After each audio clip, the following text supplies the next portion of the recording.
Chapter 175. Luo Nan stood at the entrance of the metal passageway, experiencing the blurry boundary between illusion and reality.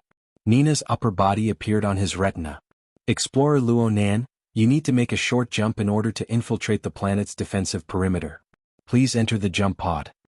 This scenario seemed familiar. The last time he was tricked into coming here by Emohan, it was more or less the same. Luo Nan walked into the open metal passageway. The light gradually dimmed. At the end of the passageway, the operating console flickered with light. He could see the stars in the depths of space through the circular window. Behind the operating console was a classic high-back starship chair. Luo Nan walked over and sat down. Through Nina's guidance, he adjusted the equipment on the operating console one by one and revised the parameters. All of this was done to help the player adapt to the virtual environment, to minimize the influence of reality to the greatest extent. Luo Nan used his picky eyes to inspect the feeling of his fingertips, the changes in lighting and the shifting of angles, but it was hard to find any obvious flaws. This degree of realism had already exceeded the limits of reality for the public. It should be due to the mental guidance that had been carried out before. Everything was ready. The window displayed the meaningless coordinates of the adventure area. Nina's voice rang out once more. Please close your eyes and grasp your balance. Resist the dizziness from the short jump. The adventure begins. Luo Nan's body trembled slightly. A peculiar vortex of light appeared in front of the jump pod. The pod started and accelerated. The force of inertia pushed Luo Nan to the back of the chair, and the world spun and flipped. Luo Nan instinctively closed his eyes. The noise of electromagnetism and machinery, as well as the sound of an alarm in the distance, were exceptionally clear. Another jolt followed right after. The feeling of accelerated rotation suddenly disappeared, and the force of inertia flung him out fiercely. What welcomed him was an ice-cold stream of water. A muffled boom rang out and water splashed in all directions. Just as the pain arrived, an even deeper chill penetrated his bones. This was without a doubt a rough landing. In the Frost River Channel, the moment one fell represented the complete transformation from reality to virtual. The vast majority of the participants' perception was produced by the stimulation of the nervous system by electrical signals. Luo Nan's experience was more realistic than the vast majority of the participants. Compared to the miserable experience from before, this reality was much more realistic. This chapter is not finished. Please continue. Reality was still precious. He opened his eyes and stood up from the water. His surroundings were still pitch black, but there was a faint light flickering at the edge of his vision. The water below was up to his knees. The current wasn't slow and it was bone-chilling cold. There were also broken pieces of ice floating on the surface of the water. When they bumped into him, he felt a slight pain. At this moment, the communication device on his collar vibrated slightly. Nina's slightly urgent voice rang out, mixed with some chaotic background noise, continuing to make the environment more real. Explorer Luo Nan, you've just experienced a failed short-range jump. Your combat uniform is damaged to a certain degree. Please take note of the relevant report. For now, please investigate the surrounding situation and send back the relevant information so that we can guide the next step. Before he could finish his sentence, a rustling noise came from the communicator.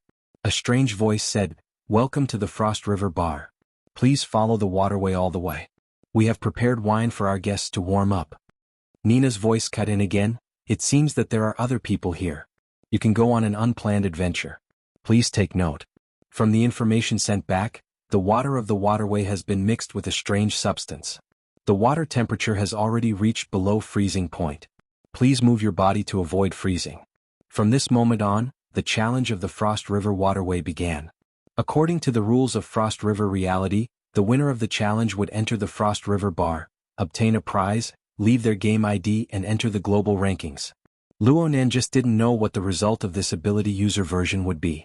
Luo Nan followed the route indicated by the tactical helmet. He went against the flow of the water and advanced. The Frost River waterway mission was to test the adaptability of the player's body under the stimulation of a low-temperature environment. Although Luo Nan had tried it once, he had been defeated early on. He did not truly understand the situation inside. He only knew that the length of the waterway was very vague. Some said it was 1,500 meters, some said it was 3,000 meters.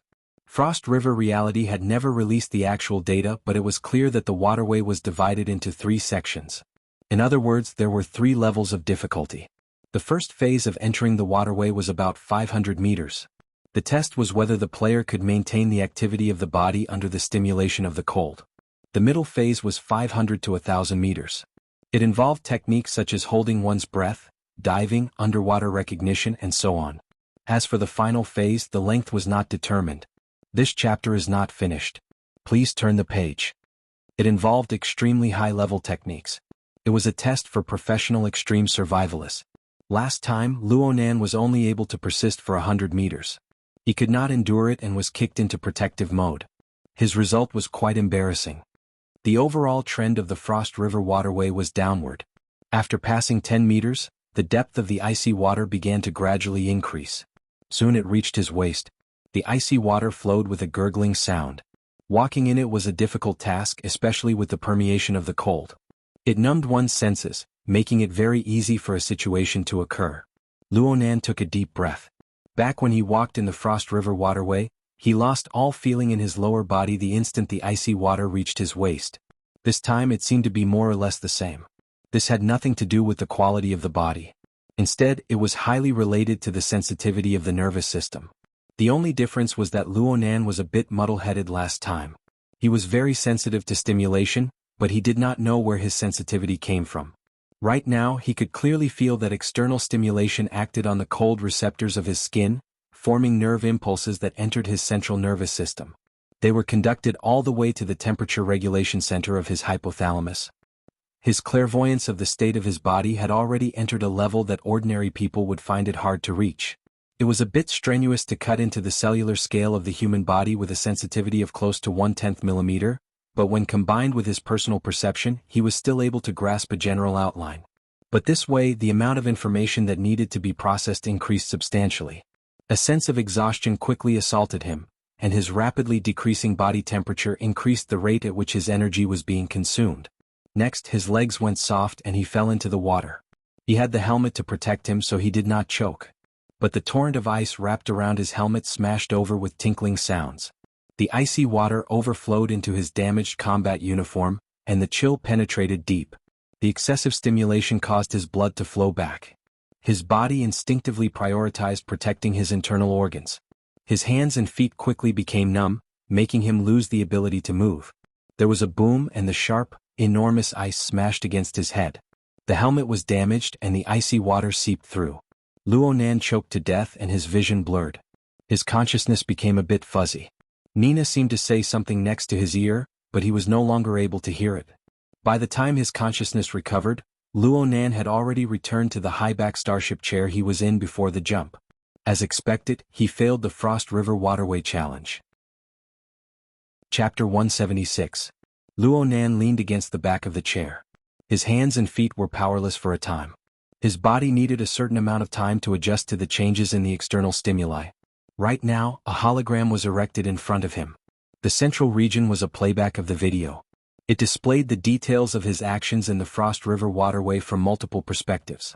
There was no need to elaborate on his sorry state. All sorts of data appeared around the playback.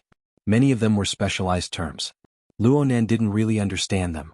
Even if he understood, it was hard to understand a project that had been completely digitized. He didn't know what level it represented, whether it was good or bad, due to the lack of comparison. Luckily, he discovered that there was a rather shallow conclusion at the lower center of the hologram. The challenger's body is weak, but he possesses outstanding sensory precision. He is a precision-oriented mentally enhanced.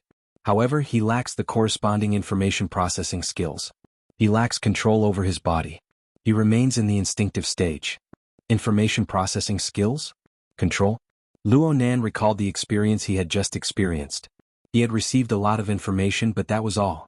All of his nerve impulses and related reactions were still carried out according to his body's functions. They were carried out step by step. There really wasn't much control. He was quite convinced by this evaluation. Obtaining information was one thing, but processing and controlling it was another. Luonan knew that the temperature control center of the human body was located in the hypothalamus. He also knew the relationship between the relevant control areas and the type and nature of the neurotransmitters secreted. He also possessed the corresponding soul strength. It was enough to interfere with the material plane and give sufficient stimulation to the corresponding nervous tissues. But he really didn't know what to do if he let Luonan control it. This wasn't something that could be realized with just a thought. If he really did it, what would be the priority? It must be known that the hypothalamus was an important area for regulating the internal organs and endocrine activity. If the stimulation was inappropriate, it wouldn't just be a matter of losing the challenge. He might even play himself to death on the spot. Luo Nan sighed. He looked at his sorry state a few more times and chose to challenge once more. Bai Xingyan wanted him to try many times before. She gave him 2 hours of time. Only a quarter of the time had passed.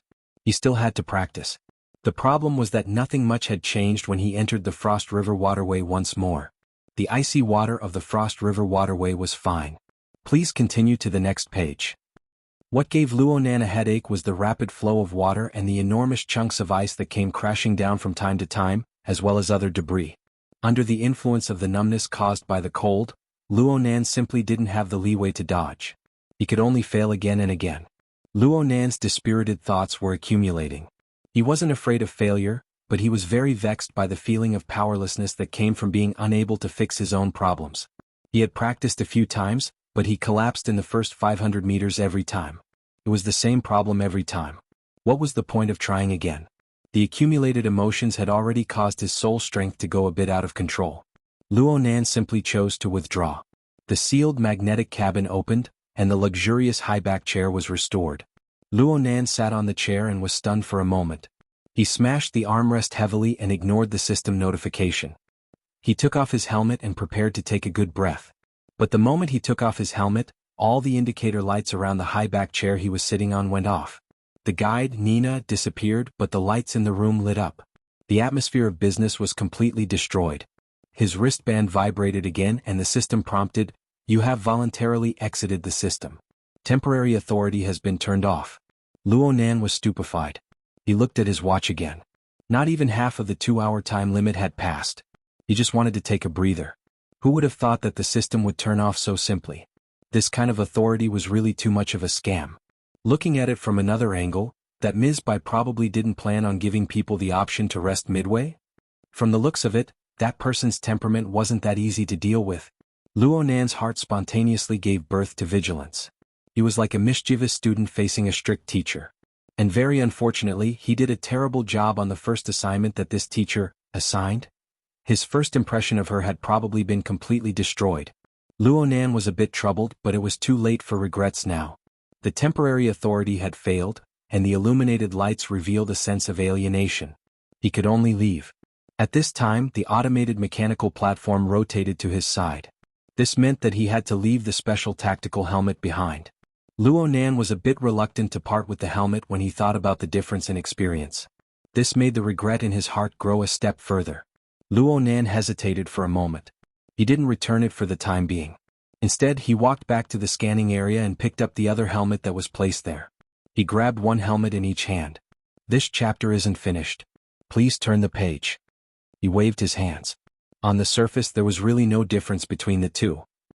If Luo Nan hadn't gone to Hu Huaying's VIP room first and had an unsuccessful experience, he probably wouldn't have thought that a difference in equipment would cause such a huge difference in experience. But since he had already found the problem, why not continue to put in a bit of effort and thoroughly figure out what the difference was between the two helmets? Luo Nan couldn't restrain his curiosity. He adjusted the precision of his senses, and his soul strength penetrated the interior of the helmet. He knew nothing about the field of precision electronics, but the design and structure of the two helmets were practically the same. This gave him a standard of reference. With this comparison there were some results. Luo Nan followed his mental senses to compare one area after another. Soon he discovered that there was a compartment on the helmet of Frost River number 3 that was roughly stuck to the top of the helmet. There was a chipset installed there. The helmet brought out from Hu Huaying's VIP room also had a similar compartment, but it didn't have a chipset. Clearly this was where the difference lay. Luo Nan put on the tactical helmet once more and his consciousness cut in. Right now there was no system guidance, but the more it was like this, the more fundamental things could appear. He noticed the energy and information roaming within the chip while it was in a charged state. Looking at the material structure, the scale of the energy and information was several orders of magnitude smaller than the cells of the human body. However, the soul's sensitivity towards energy and information was clearly higher. It didn't need to interfere with the material plane to be able to perceive and read the information with relative clarity. Luonan was able to detect that the chipset within the helmet of Frost River number 3 was processing energy and information. It was a very familiar structure. It was extremely familiar. Luonan thought back a bit and determined the source of this familiar feeling. Jack, the dynamo core at the Tower of Babel. Yes, the operating form of energy and information within the chipset was relatively crude and rigid. However, the mode of exchange and transformation of information was undoubtedly the Tower of Babel structure that Jack had displayed that night. A certain segment. Even if it was transplanted into the chip, the operating mode of energy and information was essentially the same. This was really unexpected. Chapter 177. The reproduction of a portion of the dynamo core's functions? Luonan came to this conclusion and was somewhat stunned. He lacked a complete understanding of the origins of the dynamo core. He had more of a guess from the conversation between Jack and Yen Yonghua. This sort of thing should be a cutting-edge product produced by the Apocalypse laboratory behind Quantum Corporation. It possessed overwhelming control over electronic devices. It was a key technology of the 4th-generation burner and could be applied to altered humans. Through special application methods, it could completely break the boundaries between altered humans and burners. For example, Jack. Such sensitive technology had suddenly appeared in Frost River Reality, a virtual attraction project for the masses. Moreover, it had appeared in such a special segment. Even if it was just a small segment, even if the government, the military, the Ability User Society, and various technology companies were all involved, it was still hard to believe that this was just a coincidence of heroes having the same idea. Was it a repeated experiment hidden within the project? Or was the Apocalypse laboratory also involved in the project? Did the society know about this situation? The series of questions made Luonan a bit stupefied. It seemed that he had once again stepped into some muddy water. Of course, as long as he could face the truth, he was more than happy to do so. Luonan muttered to himself as he weighed the chip helmet a few times. His eyes gradually lit up. He certainly could not take this helmet away. He certainly could not dig out the chipset inside, but he had a more perfect substitute. His dynamo core, the external neuron. Luonan had never used his own dynamo core to build the Tower of Babel. He was worried that his body would not be able to withstand it and he would end up like Jack. But now he had a complete set of peripherals for Frost River Reality. He used the dynamo core's dominance over electronic equipment. The two combined to recreate the immersive virtual experience specifically provided for Ability users. It would not be a big problem. The experience was a small matter. If he could dig out some deep information from it, then that would be a huge harvest. Luonan could no longer endure it. He could not use Frost River number 3, but it was fine. He could change locations. He immediately threw away the chip helmet, hugged his original equipment and strode out the door. Frost River number 3 immediately closed behind him, unable to be opened again. He did not care. He quickly walked back to Hu Huaying's VIP room. The facilities here were still in an active state. The room was empty. This chapter is not finished. Please turn the page. Alone. Luonan took a deep breath and walked onto the high-back starship chair. He put on the tactical helmet that was missing a crucial chipset and connected it to the system. For aptitude users, without the mental guidance function of the chipset, the so-called tactical helmet was just a clumsy toy. They could not control the penetration of mental senses at all. All the virtual scenes became a joke. But this time, Luonan was neither impatient nor impatient. His thoughts stirred within this disordered light and shadow. The external neuron that had been hiding between the left and right thalamus, at the location of the central mass, extended noiselessly. It pierced into the area of the chip. It sensed a bit and the structure automatically forked, docking with the reserved interface. Energy and information converged and operated. The process was clearly displayed and the structure was not much different. However, it was 100 times, 1,000 times more exquisite than a chipset simulation. And the amount of energy and information it could carry and process was also hundreds or even thousands of times more. Luonan felt his helmet heat up. Compared to the dynamo core's almost limitless processing power, the helmet itself was a bit unable to hold on. But this wasn't a big problem. At this very moment, Luonan's mental senses no longer expanded outwards. Instead, he found a direction to entrust his mental senses to. It was just like the feeling of storing his soul strength within the dynamo core, unable to bear the heavy burden of the past few days. It was just that the inside of the dynamo core was empty before. It was like a deep and silent void. But now it had color and structure. And layer upon layer, it grew more and more gorgeous, gradually forming a world. Luonan's consciousness wandered within, sensing in detail. This kind of guidance was much stronger than those divided specks of light. And it wasn't like the chip, which was always separated by a layer. Instead, it was completely and thoroughly touching. It was truly wholehearted immersion. What would happen? In a flash of thought, his mind was completely immersed. It was as if time had flowed backward. When Luo Nan came back to his senses, he was already back in the jump pod. He was facing the operating console and the circular window. The pressure of the combat uniform, the weight of the helmet, and the support of the high-back chair were all transmitted back to the central nervous system through the sensors all over his body. They interweaved with the scene before his eyes, which was indistinguishable from reality and illusion. Luo Nan was completely brought into this marvelous world. At this very moment there was no system guidance. There were only two graphical options on the circular window before his eyes. Luo Nan's scalp went slightly numb the instant he saw the graphic. The graphic on the right was a simple sphere. This chapter has yet to end. Please turn the page. And the one on the left was the one he was the most familiar with. The visualization graphic, the format pyramid. Perhaps he had been in a daze for too long, but the system finally spoke once more. It was still Nina's clear female voice. Do you need a novice guide? Yes. Please select the activity mode. 1. Archetype mode. 2. Optional mode. Following Nina's instructions, the visualization graphic and the sphere lit up one after another on the circular window, indicating which was the archetype and which was the optional mode. Archetype HA. Luo Nan felt a bit awkward, but a certain excitement of being able to peek into a great secret heavily bombarded his heart. He felt strands of cold air seep through the gaps of his teeth. His gaze involuntarily locked onto the most familiar graphic. Select Archetype mode. The visualization graphic lit up and shifted to the center of his field of vision. The other sphere gradually faded away. At the same time, a certain man's deep voice rang in Luo Nan's ears. In a certain sense, every person is a pile of molecular polymers. And every person's life process is the oxidation process of this pile of molecular polymers. The human body itself is in the midst of combustion. Luo Nan felt a trembling electric current run through his spine when he heard these words. A layer of goosebumps covered his entire body. He nearly jumped out of his chair for a moment. But another force made him motionless. The deep male voice continued, the combustion of ordinary people is inefficient, whether it's production, storage, or utilization. It limits our body structure, affects our lifespan, and through heredity, affects our form of existence for generations to come. But as the mysteries of life are explored in depth, it is hard for people to be satisfied with this kind of inefficient mode. People unceasingly try to improve it.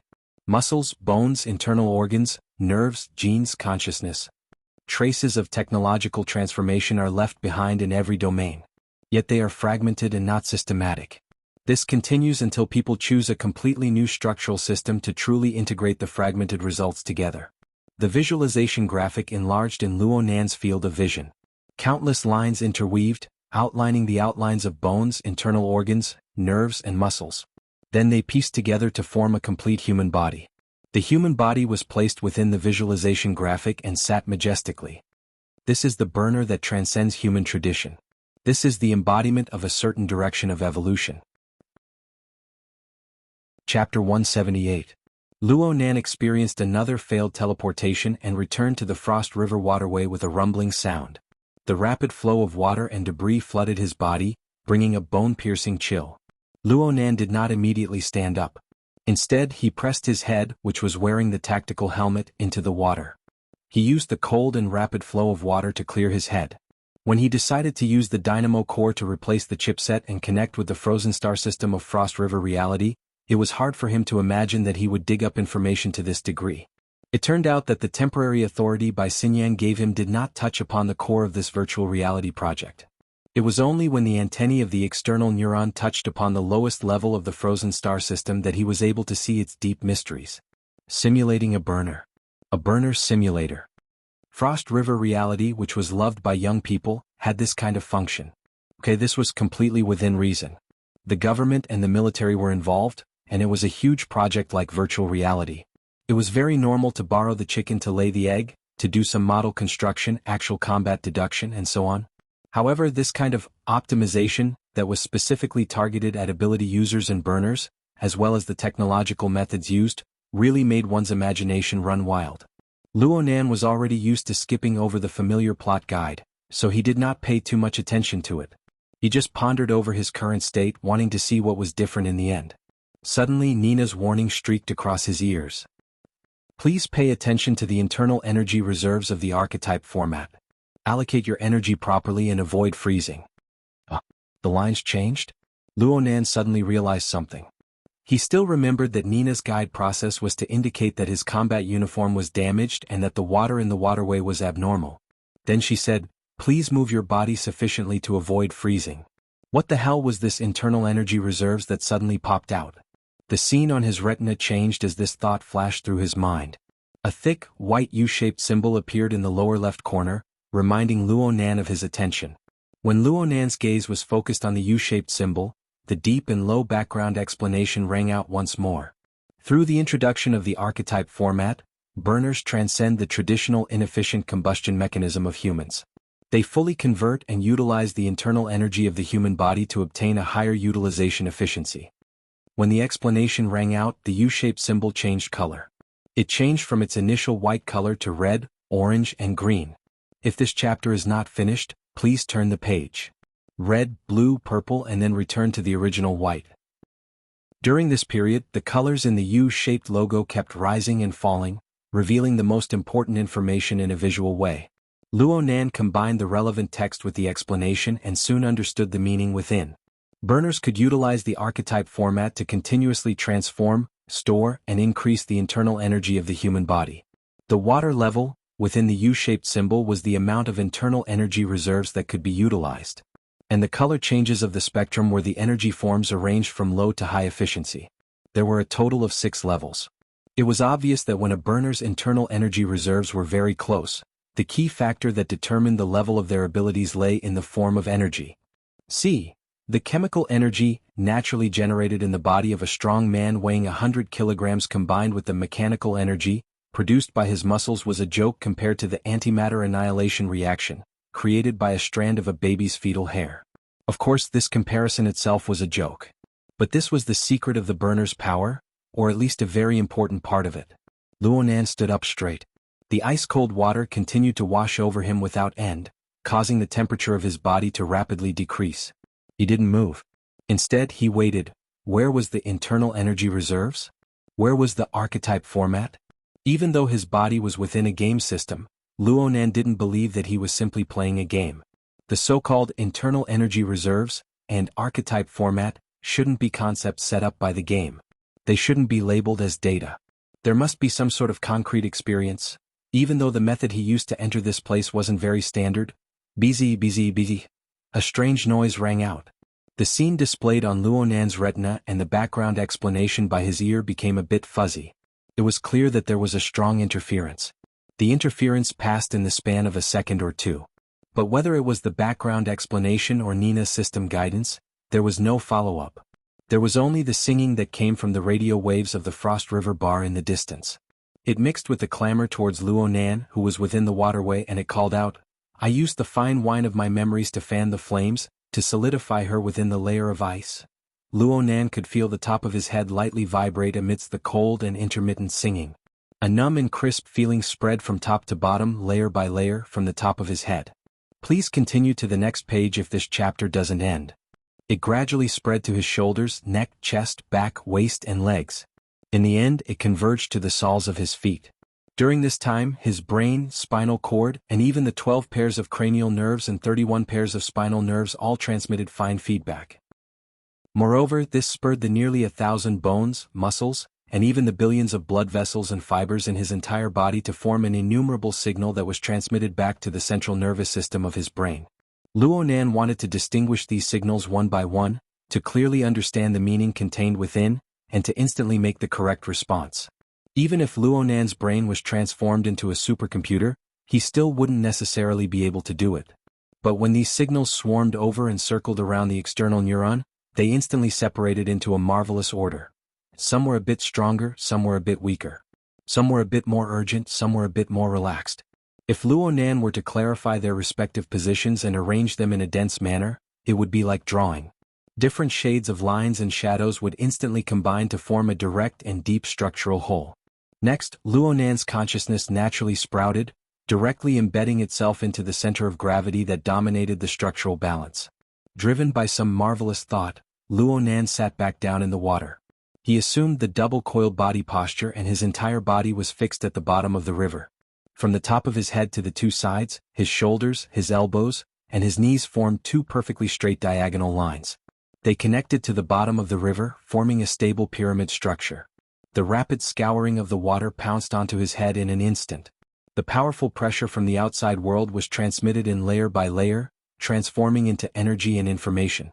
It was transmitted between the millions and millions of nerves, blood vessels, and fiber tissues. In the end, it formed a weak but just right stimulation.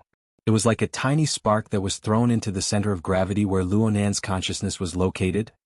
It was as if he had thrown himself into a deep pool filled with kerosene. Boom! The flames leaped and soared, practically engulfing everything. Of course, this wasn't a true fire. It could only be said that the pouring of his consciousness had magnified this feeling. But when Luo Nan's consciousness shifted away and he sensed normally, there was clearly a mass of warm energy radiating from his lower abdomen. It was at this moment that the pure white water level of the U-shaped symbol on his retina suddenly dropped. It dropped all the way to a third of its original value before it barely stopped falling. But it still trembled endlessly. The momentum didn't look too good, but Luo Nan could feel a sense of control and acuity that corresponded with his body's sensations. Chapter 179. Luo Nan opened his eyes, but he still maintained his sitting posture. He let the penetrating cold water flow shatter the ice and continuously beat against his chest. Occasionally, a cold blade splashed out. It seemed to be able to penetrate the defense of the tactical helmet and directly cut his face. It also seemed to be releasing mocking whispers. "Ha, what's appearing in your body right now? What's jumping?" What appeared was the archetype format. What jumped was the format of fire. Luo Nan did not immediately jump down from the starship high-back chair. He had already expected this result. He was even looking forward to it. If it was a week or two ago, he might have refused this opportunity out of some sort of self-esteem. But when he used the format of, "My heart's a prison," to subdue the human-faced arachnid, to construct the format pyramid, to enter the out-of-body state, and to observe reality and illusion, many of his thoughts were greatly different. Only when a person had a firm foothold could they use an unhurried and objective attitude to face the problems of reality. Luo Nan was already convinced that the formatting theory he had inherited did indeed have practical effects. It was not inferior to the archetype format in any way. It was even more magical on the mental plane. But he also admitted that the archetype format had gone very deep into the development and application of the body's potential. It had already established a relatively complete system standard. It was an extremely amazing thing to be able to successfully reproduce it in the virtual reality system. What he needed to do right now was to dig deep into the mysteries within. From the archetype format itself to the source of reproduction and technology, he would not let a single strand slip by. The water level of the U-shaped symbol continued to fluctuate and fall, showing that Luo Nan's internal energy reserves were continuously being consumed. However, this consumption had already shown its value. Right now, the temperature manifested by the internal energy in Luo Nan's lower abdomen was very real. Even under the pressure of the cold, it still firmly wrapped around his abdomen, causing his entire internal organs to feel a bit warm. Luo Nan got up and moved his hands and feet a bit. The effects of the internal energy manifesting were even more obvious under the state of movement. The energy of his entire body had an axis. Admittedly, heat was being consumed at all times, but a considerable portion was controlled, circulated, and flowed through the axis. It flowed from his upper limbs to his lower limbs, from places with high heat to places with low heat. It was naturally and efficiently distributed, maintaining the normal functions of the body. Luo Nan felt as if the outer layer of his skin and flesh had formed an armor propped up by heat. The bone-piercing cold didn't seem that unbearable anymore. Yes, that's it. This was the same nervous system control effect that Luo Nan had tried repeatedly in Frost River Room 3. But when it comes to the precision of the hypothalamus, if this chapter is not finished, please turn the page. When it came to complex structures, he gave up because he wasn't confident. But now, through internal energy and the archetype format, everything was done easily and naturally. When Luo Nan observed from the perspective of a bystander, he was able to sense that the front and back areas of the hypothalamus were stimulated, as well as the hot and cold sensors that covered the entire body. They coordinated and stimulated the tissues of the body up, down, inside, and outside in a highly resonant manner. They transported heat to and fro, forming a fine heat net that covered the entire body. The nerves, blood vessels, muscle fibers, and even more secretive and fine conduction pathways were involved. Compared to Luo Nan's own imagination, this regulation method was more than 1,000 times more complicated. However, this method of regulation was not brain-burning. All he needed to do was think about it and send out an unclear command. The archetype format completed all of this with the support of the internal energy reserve. Luo Nan began to walk forward with large strides. The effects of the heat armor were extremely outstanding.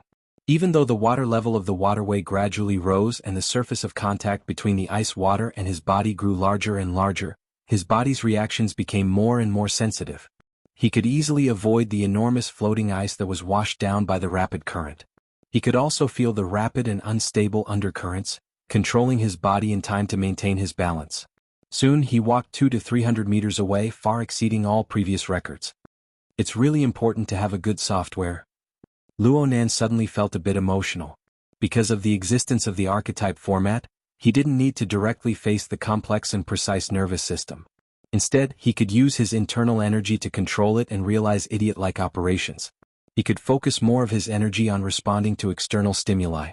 Luo Nan's self-format was the same. Did he know how to control the human-faced arachnid? Did he know how to increase his believers? He didn't know a single thing. Even if he had 10 times the strength he had right now, he would still need to personally experience all the details. He would need to dig all the way from the application all the way to the bottom layer. He would need to complete every link perfectly. But because he had the format pyramid of, "My heart's a prison," everything became easy. All he needed to do was to unearth the potential of the format pyramid, provide it with the required energy, and experiment with more efficient application methods. That was all. The current situation was quite interesting. The majority of Luo Nan's self-format targeted the soul and the mental plane. It didn't have any special effects on the fleshly body. The archetype format mobilized the potential of the human body to a large degree. It fully realized the control and application of various parts of the human body. But in the mental domain, the results could only be described as mediocre from the various examples he had seen recently. What were the factors that caused these two to be? This chapter has yet to end. Please continue to the next page. How could there be such a large divergence in the theory of originating from the same source? Thinking a step further, if the two were to be combined, would it be possible to create a formatting software that could be used simultaneously on the mental and material planes? Luo Nan was unable to find an answer for a time, but he was very clear on one point. Right now, he could only be said to be in contact with the archetype format software for the first time. His body hadn't truly formed the archetype format. The reason was very simple. The stimulation the archetype format gave his body right now, whether it was the operation of his brain and spinal cord, or the arrangement of the 43 cranial nerves and spinal nerves, all of them were different from his own format. The two were similar in design concept, but the details and emphasis were completely different. They could be compared, but they couldn't be confused. What he sensed right now was nothing more than the stimulation the system gave him. In essence, it was just like the incessant pounding of the icy stream of water. It was just some sort of data model projected onto his body. Though its effects were real, and it really did stir up a portion of his strength, transforming his internal energy reserves and igniting the format of fire, its foundation was still empty. Luo Nan wasn't disappointed. The archetype format wasn't something he could casually use when it came to the modification of the deeper mechanisms of the body. It was already beyond his imagination that he could experience it for himself. The majority of Luo Nan's attention was projected onto his own body. His perception of the outside world gradually blurred. The only thing he could experience was the depth of the water. Right now, the icy water had already gradually submerged his chest, followed by his neck. Walking normally was practically impossible. Luckily, Luo Nan knew a bit about water, so he was able to walk and swim. But in this way he had completely lost his grasp of time and distance. Right now, had he traveled 500 meters? Right when Luo Nan was about to look for the system to confirm, he felt a void beneath his feet. The tip of his toes could no longer reach the bottom. From here on out, the depth of the water exceeded his height. This was fine, but the problem was that the thick layer of rock above the water's surface was already within reach. If this continued, it wouldn't be long before the water completely submerged this long passageway. Not even the slightest crack would be left. The second stage? Right when Luo Nan was considering how to pass through this stage, a rumbling sound rang out. The rock wall behind him collapsed, and another stream of water rushed out. The two streams of water collided, forming a vortex of extraordinary strength. It instantly sucked him in and flung him fiercely, smashing him against the uneven cliff wall. He was smashed stupidly on the spot. His tactical helmet was damaged, and the icy stream assaulted him. What hotnet? What armor? None of it was of any use. Luo Nan's consciousness fainted, and the world shifted in an instant.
Chapter 180. I failed again. But the difficulty has clearly increased. That's right, it's specially designed for burners. Luo Nan withdrew from the Frost River waterway. He didn't plan on continuing the experience for the time being. He just sat on the high-back starship chair and squinted his eyes. He felt the discomfort of his body after the stimulation signals left his body one after another. Even without the scouring pressure of the icy water, his body seemed to have become several dozen kilograms heavier. The coordination of his various parts seemed to have problems. His entire body was like an old machine without oil. His joints were a bit stiff. There was also the soreness and twitching caused by the tearing of some of his muscle fibers. This was the contrast caused by the separation of the archetype formats model. The amount of discomfort he felt right now was proof of the large gap between his body's standards and that of a passing standard. Only after a minute did Luo Nan begin to move his fingers. He regained control of his suddenly unfamiliar body. An analytical light screen had already been erected in front of the high-back chair at this time. It displayed the factors of success and failure in this waterway adventure in an unending stream. Luo Nan habitually looked at the evaluation first. The evaluation on it was unprecedentedly harsh. As a burner, the basic archetype format has made an unbelievably low-level error. The distribution of internal energy is at the beginner level. The coordination between the body and internal energy is close to zero. It is recommended that the format be immediately examined for errors and undergo strict foundational training. If necessary, the format should be reforged. It's that bad? Luo Nan rubbed his head. He couldn't help but laugh. Perhaps it was because the system's requirements had suddenly increased by a lot according to the standards of a burner. Then a three-dimensional image of a full body appeared on the holographic screen. Red and green dots of light and blue and white lines marked the densely packed nodes and silhouettes. The red dots representing errors could be said to be ghastly to the eye. Luo Nan was a bit surprised by this. Since it's a template chosen for the dynamo core, how come there are so many errors? He casually chose a red dot on his chest and several dots in the surrounding area lit up. It even involved another set of nodes far away in his legs. It showed that there was a very systematic connection between them. And on the holographic screen to the side, a close-up of the corresponding area appeared. There was a clear diagram on it showing the internal energy as the axis. The relevant energy and information flowed, converged and transformed within the special structure of this area. This included mutual interference and even the material layer. This chapter is not finished. Please turn the page. The facial nerves, blood vessels, muscle fibers, bones and internal organs were directly or indirectly affected. Even though Luo Nan didn't fully understand many of the models and formulas, he had the basic concept of the circulation of energy and information. He was able to more or less guess many of the parts. It was hard and strenuous for him to read for a time, but he enjoyed it with keen interest. Very quickly he found the problem. No wonder there were so many errors. Many of the nodes on the archetype format were actually affected by the interference of the self format. They were misaligned or confused. Even though Luo Nan had deliberately distinguished between the problems of the virtual world and the real world, he had formed his instincts over the past 5 years. His soul strength had increased greatly in recent days, and his imprints had continued to deepen. These imprints could not be easily erased. It could be seen from the playback system that the archetype format model had transformed in less than half a minute after it covered Luo Nan's body. Many key nodes had been displaced, and the virtual format of fire had yet to ignite. What was strange was that he was still able to successfully ignite the first time when many pairs of nerve wiring were disrupted and distorted. What kind of logic was this? Luo Nan subconsciously pressed his hand against his lower abdomen. He didn't know if it was because of the heat conduction from his palm or something else, but he actually faintly felt that there really was a bit of warmth in this position. It gathered and did not disperse. Oh, strange. Luo Nan was puzzled no matter how he thought about it. He could only continue to refer to the system's analysis and playback in search of the reason. But as he watched and watched, he was faced with the comprehensive, thorough and all-encompassing analysis screen. He was a bit stunned.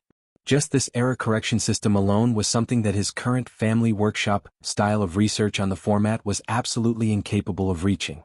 With such a system, with such timely and accurate simulation, playback and error correction methods, as long as one had a bit of talent and knowledge in this area and was able to put in hard work, it would be very difficult for one not to succeed over the years. No wonder the Deep Blue Walkers had already gathered the scale of 4 or 5 divisions in a short 5 or 6 years. And they were still continuing to expand. The archetype format theory had indeed soared to the skies in one bound after obtaining the support of capital and political power. The possibility of realizing a counterattack against it in the current social context was close to zero.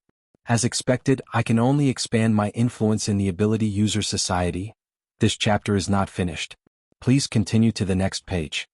I've made some progress as a psychic or as a scout, but it's far from enough. It's far from enough.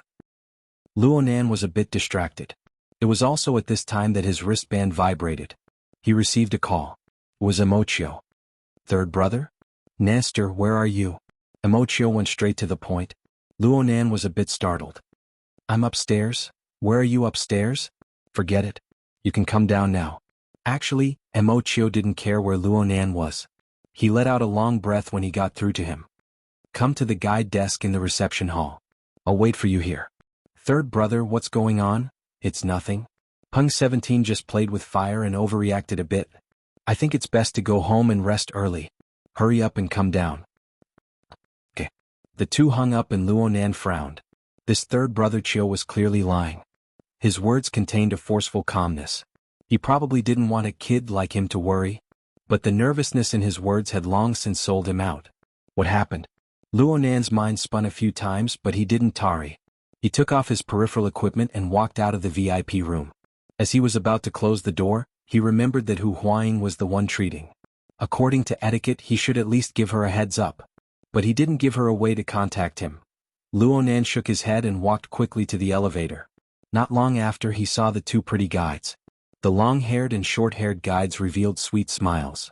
They raised their hats playfully from afar. Hello, officer. Luo Nan nodded in response. He walked closer and said to the two, when Senior Hu comes over, you guys tell him that I have business to attend to. I'll be leaving first. The short-haired guide opened her eyes wide. Officer Luo, aren't you going to play a bit longer?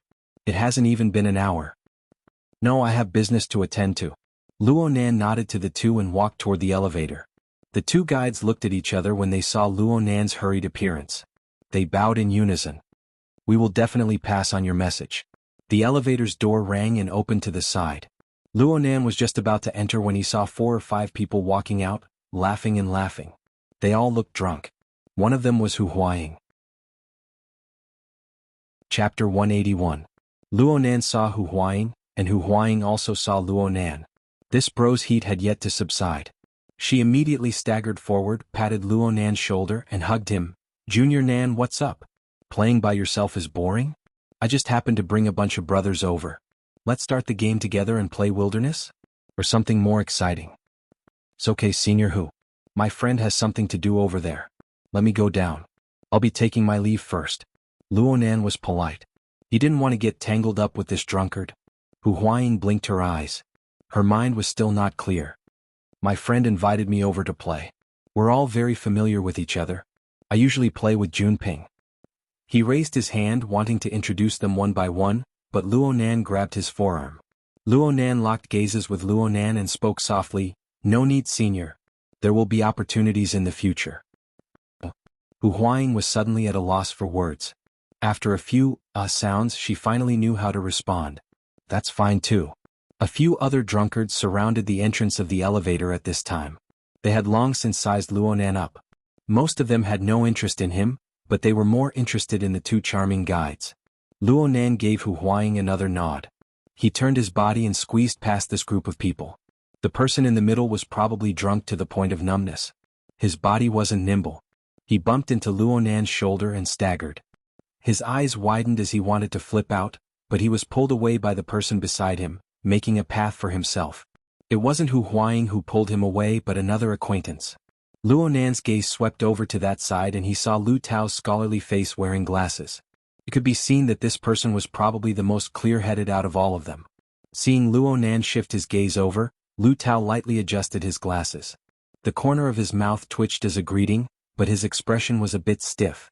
It seemed like she hadn't decided whether she should pretend not to know him or treat him as an acquaintance. He was probably at Lu Tao's place, but he wasn't sure whether or not Luonan would be able to recognize him. Little did Luonan know that Luonan's impression of Luonan had already surpassed that of Lianyu, Li Xueqing and the others, who had crossed paths with Luonan and clashed with Lianyu and Li Xueqing back on the warship. But since he was so conflicted, Luonan would just pretend that he didn't know him. Seeing Lu Tao here solved one of Luonan's doubts. No wonder he encountered drunkards one after another tonight. Sure enough, a bunch of second-generation rich kids were having a gathering here. Thinking about it, there were not many people in all of Xia City who could treat Frost River Reality as a hotel or restaurant. If this chapter is not finished, please turn the page. I didn't see Huang Bingjin. Luonan entered the elevator and nodded once more towards Hu Huaying in greeting. Soon, the elevator door slowly closed amidst the bidding farewell of the pretty guide.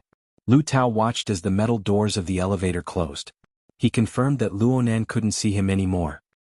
He finally let out the breath he had been holding in his throat. He didn't have much drunkenness to begin with, but all of it was let out with this breath. He turned his head and wanted to ask Hu Huaying, "Why is this guy here?" But the latter was still smiling and waving at the elevator door. Cursing inwardly, Zhang Xian hesitated for a moment before raising his wrist to contact someone. Who knew that another sound would ring out at this time? The elevator door that had just closed suddenly opened once more. Luonan was still alone in the elevator that was supposed to go down. His gaze swept across the faces of the group of drunkards outside the elevator. Lu Tao's heart suddenly twitched. His raised wrist froze in place. Luonan's gaze finally stopped on Hu Huaying's body. He revealed a faint smile and raised his wrist as well. He took a step forward. "Senior Hu.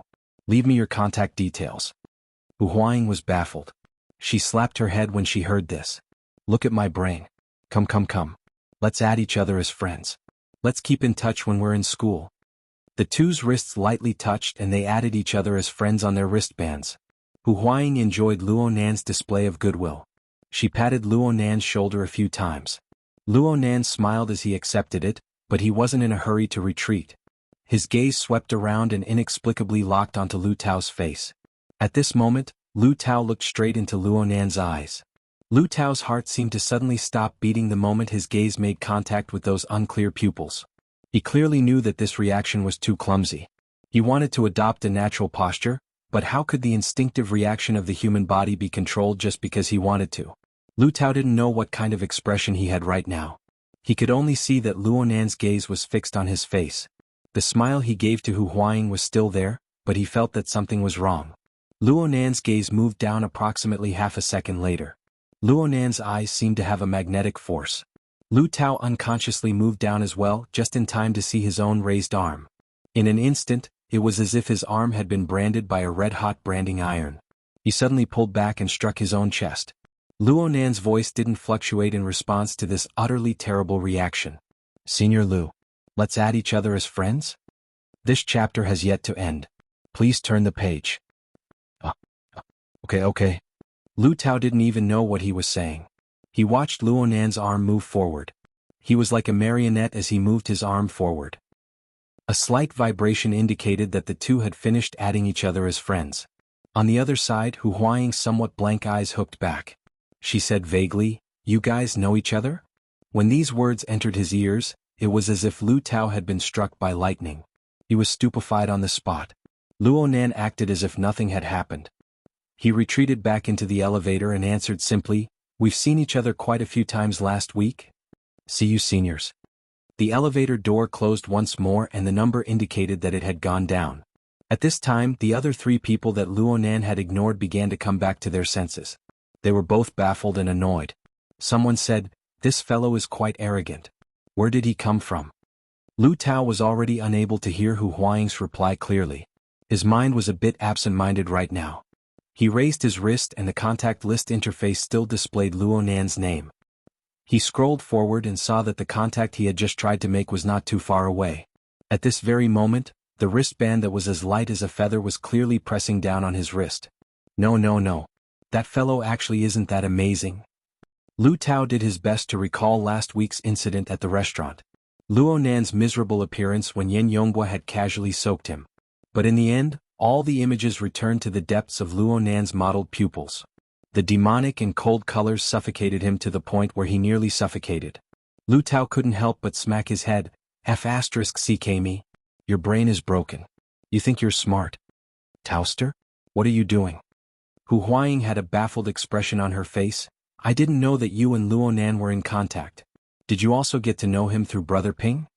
Lu Tao gaped. He didn't know how to respond at all. In the end, he raised his wrist once more. The contact list on the screen scrolled up and down along with his eyeballs, tossing back and forth between two names. Right when he didn't know what to do, one of the two names suddenly enlarged. It nearly filled his eye sockets. Huang Bingjin. The call connected. This idiot whose brain was half grainy and the other half was hallucinogenic shouted with his big tongue, "Taost! Hurry up and come over. All of you come over. I'll let you experience what supernatural powers are."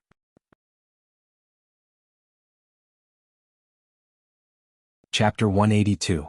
Luo Nan walked out of the elevator and raised his wrist to look at his wristband. The friend he just added didn't have any reaction. This was normal.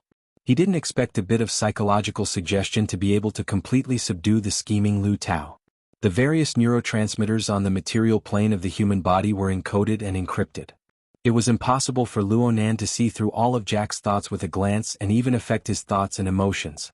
Plus, his most capable wraith sign wasn't by his side. However, it wasn't difficult to see through the general emotional inclination of a target, especially when the target harbored malicious intent.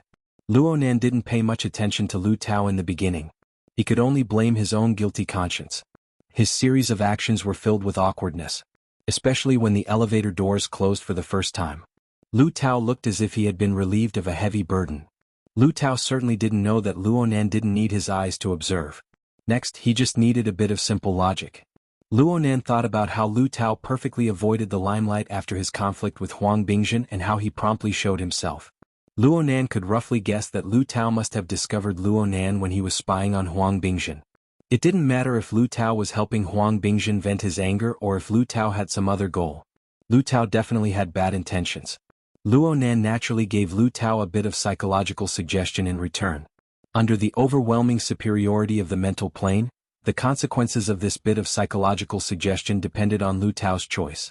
Luo Nan walked in the opposite direction into the reception hall amidst the bustling stream of people and virtual images. He accurately found Emochio's position. It was just as Emochio said.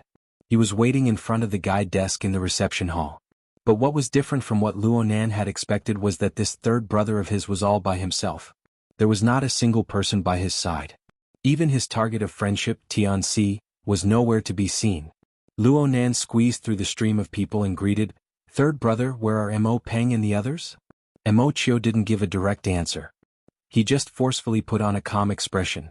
Nanster, you're here. Let's wait a bit longer. Emo Rue and Emo Han will be here soon. Luo Nan wasn't in the mood to beat around the bush. He directly said, did something happen to Emo Peng and the others? Did they offend someone and cause a conflict?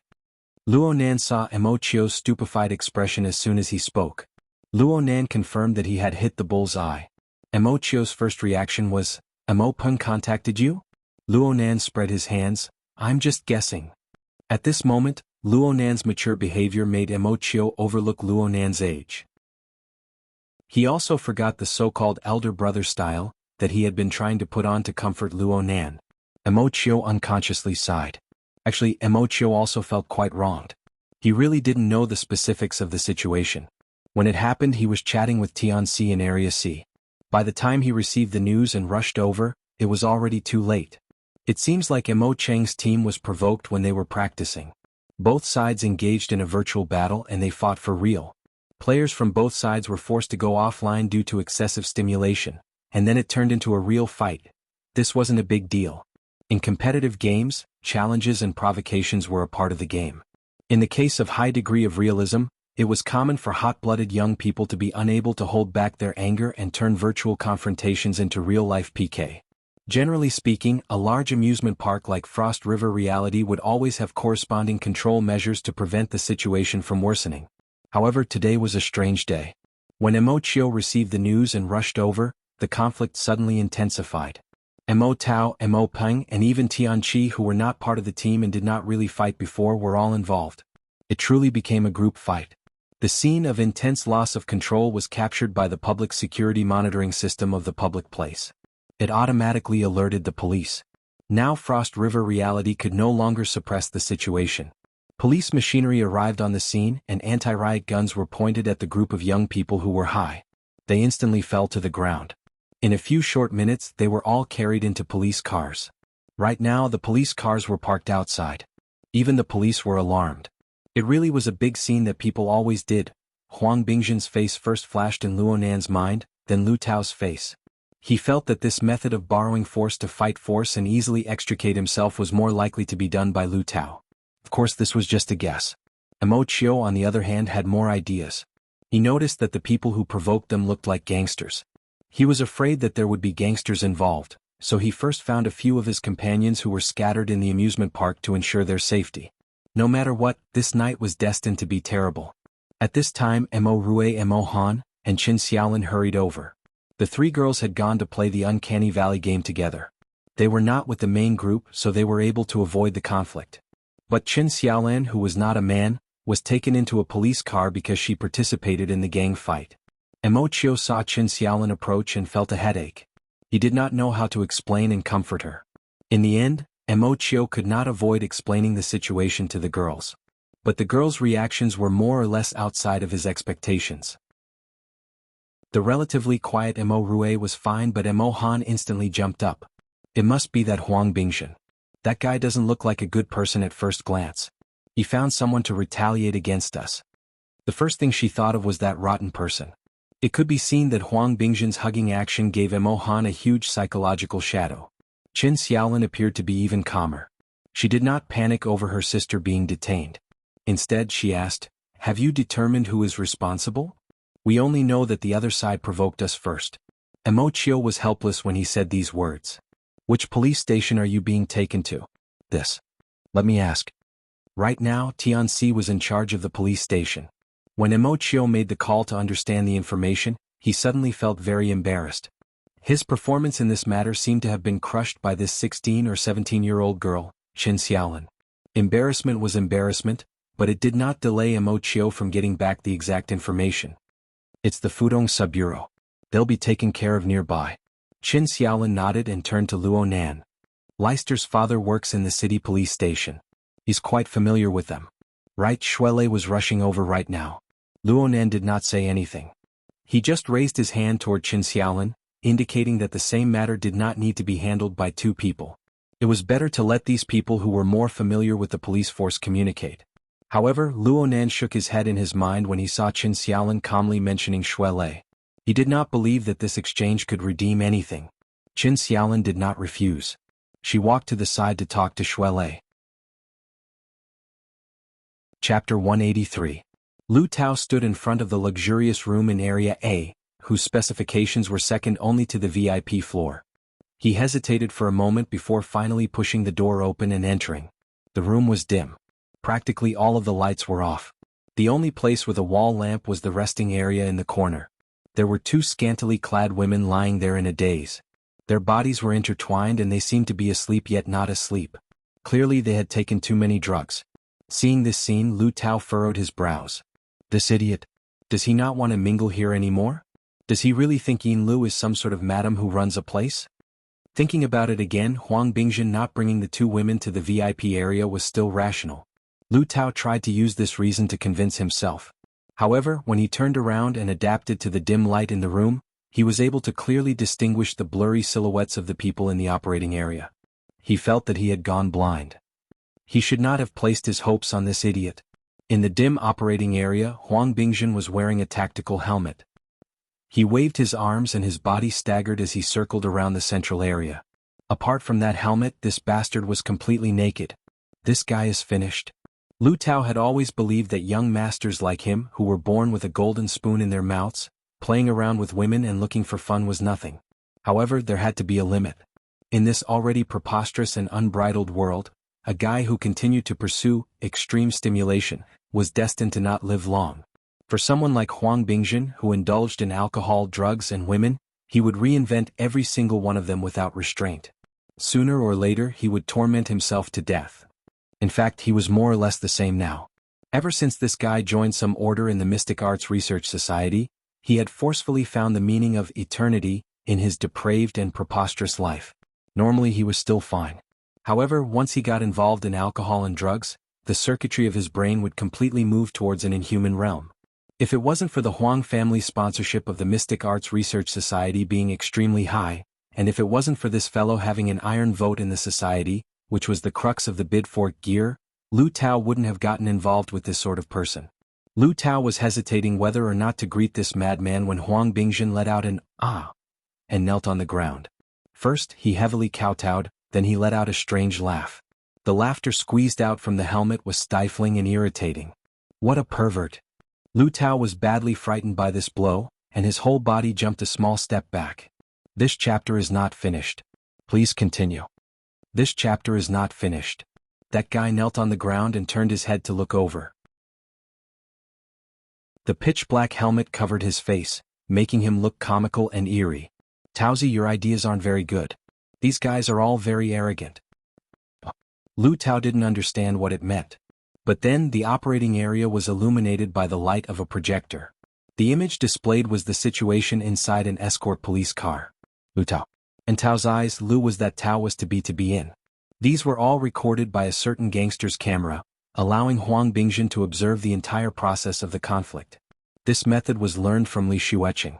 However, Li Huang, but he to Li Tao's he Li's Ling. Lu Tao thought of Luonan when he saw this situation. His mind was at a loss, but he answered carelessly, "What you want is to separate them. Aren't these girls all alone now? What you do next is up to you. It has nothing to do with me." Though he said this, he was relieved to see that Huang Bingjin was not impatient to make a move and do something unbearable. "Alone my ass. Their brother is like a shepherd dog. Hey, where are they?" Huang Bingjin discovered that Lu Tao was the only one who came in. He was a bit dissatisfied. Lu Tao subconsciously rubbed his wristband. He laughed. "They're all drunk. How can they come over?" "Who says we can't come over?" The door behind him was slammed open. Hu Huaying and the others staggered in. She shouted, "You two are sneaking around? What the hell are you doing?" "Fuck me." Lu Tao felt his entire body turn bad.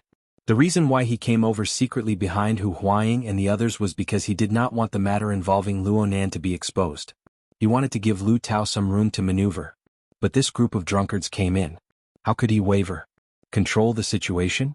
Huang Bingjin suspiciously swept a glance at Lu Tao's face. He immediately became excited because of the sudden increase in the number of people in the room. He did not pursue the matter too much. "It's good that you came. You bastards. You usually say that I'm researching those weird things. Now I'll let you experience what the true rulers of the future era are." Your bullshit thing should have been swept into the trash a long time ago. Huang Bingjun completely ignored the hissing from Hu Huaying and the others. This chapter is not finished. Please turn the page. He had already entered a state of incoherent speech. He was dancing with joy, and over there.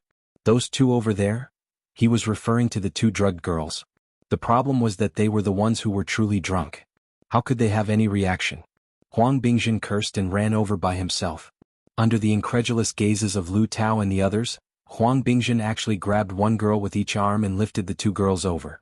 He placed them on the left and right sides of the operating area. No way. Their combat strength is this strong after taking drugs? Lu Tao was truly stupefied. The two girls weighed 180 pounds each.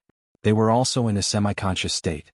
They simply didn't know how to cooperate, so they could only be heavier. But Huang Bingjun, this weak chicken, was actually able to forcefully grab one girl with each hand.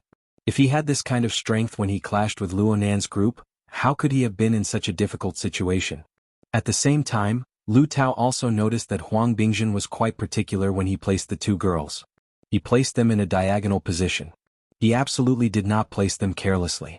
Huang Bingjun's actions were so obvious that Hu Huaying and the other drunkards could see it. Someone laughed. Oh ho. What's up?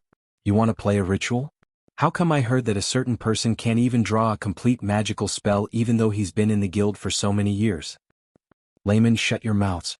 In this era, how stupid is it to play with that one stroke at a time? This is enough for me. Huang Bingjun waved his hand and erased the video from the police car. He then snapped his fingers and an enormous projection covered the operating area in an instant. Triangles, pentagrams, hexagrams, circles, and all sorts of mysterious and unfathomable symbols pieced together to form a three-dimensional diagram. It was like an enormous multi-layered cake, covering everyone within in an instant. Snow white, deep blue, dark green, dark gold, and all sorts of other colors were reflected in front of everyone's eyes. Lu Tao saw a gear-like diagram in front of him. It was pieced together and rotated, giving him an indescribable feeling. What are you playing at? The dusky room suddenly lit up with such an intense light. It was very dazzling to Hu Huaying's eyes. He blinked and squinted his drunken eyes. He was a bit at a loss. Playing? Fine. Let's just take it as playing. Let's play a little swap experiment to prepare for the future holy swap. Huang Bingjun took off his helmet, revealing a face suffused with a dark red halo. This color even seeped into his pupils, mixing together with the surrounding blurry colors of light. It was mottled and bewitching. Lu Tao shivered when he saw this pair of eyes. This mottling was Luo Nan's style. Chapter 184. The instant of oppression caused Lu Tao's mind to go blank for a period of time. During this time, his fingertip, which had been pressed against his wristband, instinctively made a move. The wristband vibrated soundlessly, starting the recording function.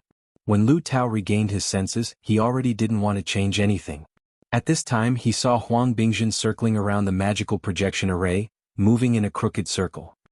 He even reached out to touch those illusory lines and structures, as if caressing the tender skin of a beauty.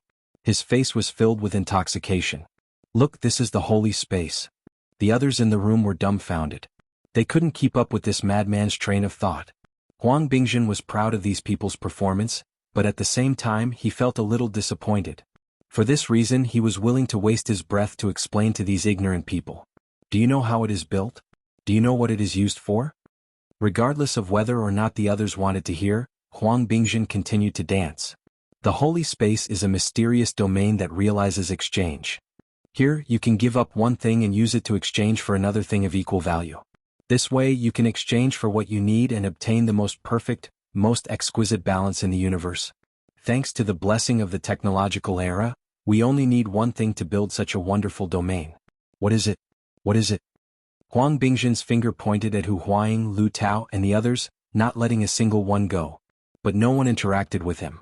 Everyone was still in a state of confusion. Incorrigible idiots, are you talking about magical arrays? Ah, wrong, it's seeds. Seeds. Huang Bingjun himself could have fun, but Hu Huaying and the others felt like they were watching an absurd play. Moreover, they were forcefully pulled onto the stage, awkwardly participating in it. Huang Bingjun didn't have the slightest awareness of this. We only need to obtain a seed, and we can use it as a foundation using a fixed system mold, to germinate and build a holy space to carry the holy object. Where does the seed come from? Tauster, you must know. He was actually called out. Lu Tao really wanted to slap Huang Bingzhen's face to see if he could wake this guy up. But facing Huang Bingzhen's eyes, he really was a little scared. He could only force a smile. I couldn't guess it at first. Stupid, you've done a great service by plucking this seed. Huang Bingzhen was like a passionate conductor. With a wave of his arm, there was a shadow in front of him. If this chapter is not finished, please turn the page.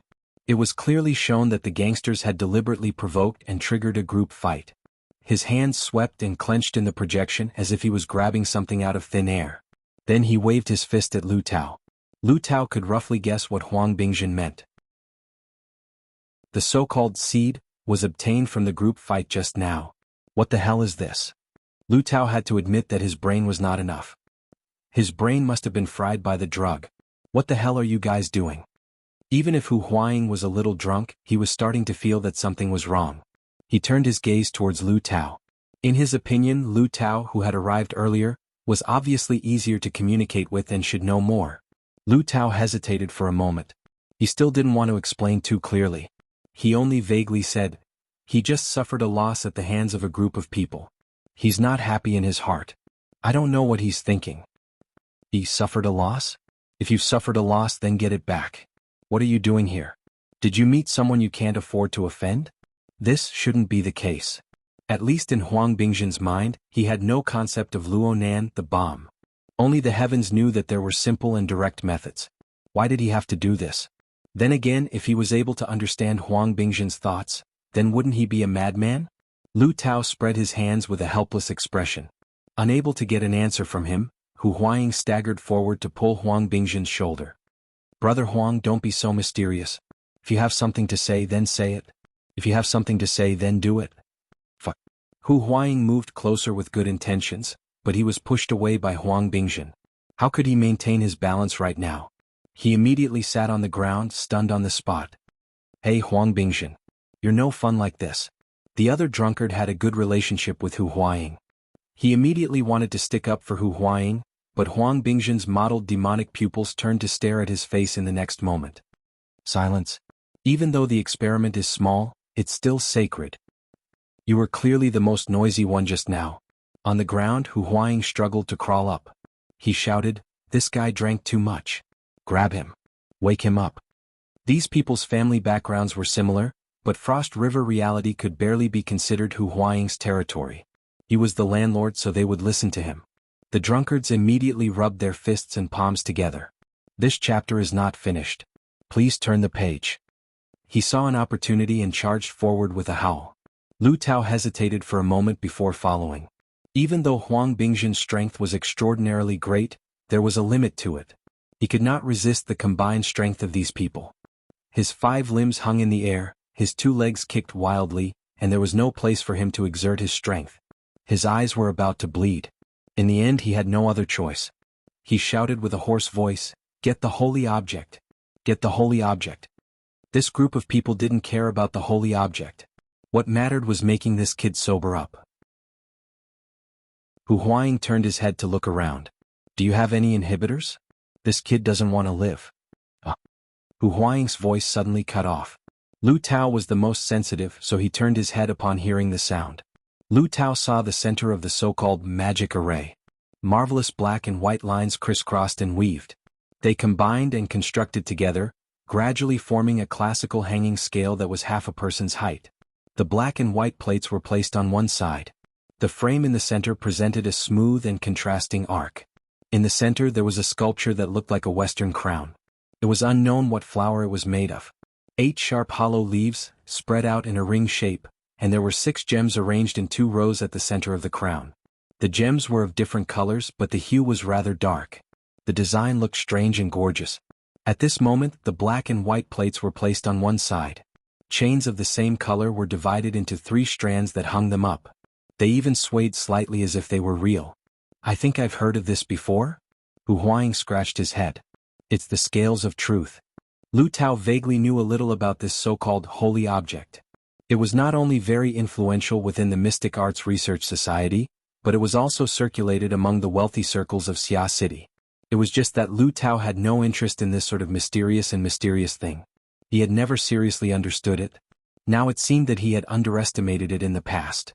In any case, it had some ability to turn a normal person into a retard.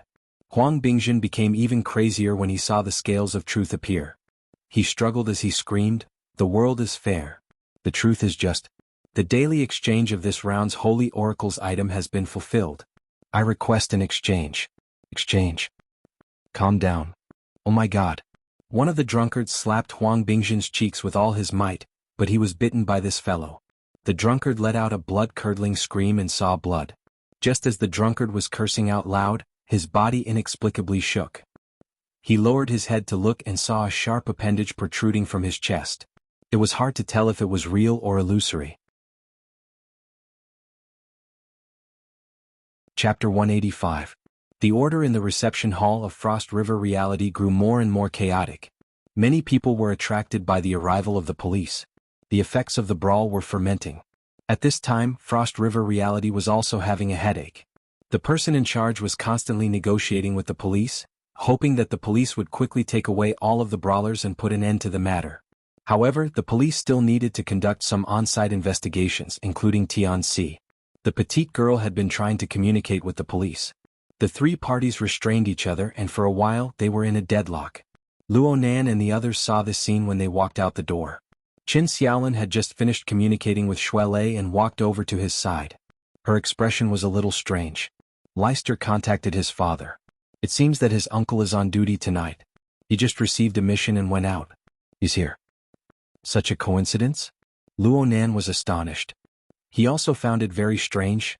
His father is a special police officer, right? He's involved in this sort of public security issue? It seems like after the explosion in the R&D district, it has been in a state of alert. All the security issues in the central city have been upgraded. On the side, Emochio had a strange feeling. It was good to be able to find a solution to the problem, but the current situation made him feel a little awkward. He noticed that Qin Xiaolin, this mellow and precocious girl, had been discussing matters with Luo Nan from beginning to end after proposing the solution. She had placed him, the person with the most experience and age, to the side. Was it because they were familiar with each other? Qin Xiaolin had no time to care about Emochio's fragile heart. Her last encounter at the Limestone Water Village pub left a serious shadow in her heart, but it also made her understand that Luo Nan's identity was absolutely not as simple as an ordinary high school freshman. Luo Nan had taken that intense and terrifying scene as a matter of course, let alone now? Naturally, she had to find the person who could handle it the most. As Qin Xiaolin spoke, she shifted her gaze and glanced at several burly SWAT officers wearing exoskeleton armors outside the door. However, all the SWAT officers were wearing fully enclosed tactical helmets, and there was no obvious police rank logo on their armor. For a moment, she could not tell which one was Shui Lei's father, or if he was still at the scene in Area A. Luo Nan didn't deliberately search for them. If they were willing to help, they would certainly contact them. Otherwise, what would be the point of finding them? He roughly observed the situation and walked in the direction of the police car to check on Mo Peng and the others. No matter how he looked at it, this group fight was a little strange. He wanted to understand it further. But when he was 7 or 8 steps away from the police car, he was stopped by a cold metal arm. The one who stopped him was a special police officer. He was nearly 2 meters tall and he was looking down at him with a pitch-black visor. If this chapter is not finished, please turn the page. After that, he didn't give off a friendly vibe. The area ahead is controlled. Do not approach. The voice of the special police came from behind the helmet. Luo Nan did his best to put on a childish expression that matched his age. Officer, my brother is inside. I came with him, is that so? The SWAT officer who was blocking the road gestured behind him. Immediately, one of his comrades came over and asked, Captain? Captain. Luo Nan was stupefied for a moment, but the special police officer blocking the road had already instructed, give the hospital a heads up. Let that group of people first take a urine sample in preparation for a drug test. Their emotions are too agitated. It might be the effect of the drug. How did he make that connection? Luo Nan didn't know whether to laugh or cry. He was baffled, but soon his mind stirred. His mental senses cut into the visor to confirm. Almost at the same time, the SWAT officer took off his helmet, revealing a square, middle-aged man's face. You're Luo Nan. Officer Shui. Uncle? Though the tone was quite different, the certainty and judgment within were completely the same. Luo Nan was a bit embarrassed. The police officer in front of him was none other than Officer Xue, who had personally arrested Xie Junping last week due to the illegal drugs in his phantom flying car. That was the first time Luo Nan had been arrested. It was impossible to not have a deep impression of him. He still remembered this person's name. It was Xue Weiluan. The word Xue couldn't be written twice in a single stroke. Plus, the location and position all matched. Luo Nan was certain that this tall and sturdy police officer was Xue Lei's father. He was also the target of their assistance. So Xia City really was quite small. Luo Nan had a strong first impression. He was able to find many similarities between Officer Xue and Xue Lei when he looked at him again. This could be used as verification. However, the other impression of Officer Xue didn't seem to have any positive effects. Xue Weiluan furrowed his brows and stared at Luo Nan. His gaze was like looking at a criminal suspect who had escaped by a fluke. That day, Luo Nan was silent and taciturn after being controlled. His rigid and uncooperative appearance left a deep impression on Xue Weiluan. Now Luo Nan looked a bit more cheerful, but it was limited. Leister said that you're a good friend of his. How long have you known each other? Just last week? Luo Nan felt that it was very likely that he would be interrogated by this Officer Xue. This was to prevent Xue Lei from mistakenly making friends with criminals. His wristband vibrated just as he was having a headache. He immediately whispered an apology and looked at the message on his wristband to alleviate the awkward and tense situation. The message unexpectedly came from Lu Tao, but it wasn't an instant message. Instead, it was an audio file. What the hell is this fellow up to? This chapter has yet to end. Please turn the page. Luo Nan subconsciously opened the audio file and an extremely exaggerated voice immediately came out. The holy space is a mysterious domain that can realize displacement. What followed was this voice's unceasing lecture. Magical spells, seeds, holy objects, and other special terms popped out one after another. Hu Huaying and Lu Tao's conversation was mixed in the middle. From this, Luo Nan could determine that this neurotic lecture came from Huang Bingjin. Just as Luo Nan came to a conclusion, a commotion arose in the recording. After a series of chaos, an extremely sensitive term suddenly jumped out. The scales of truth? Luo Nan was suddenly agitated.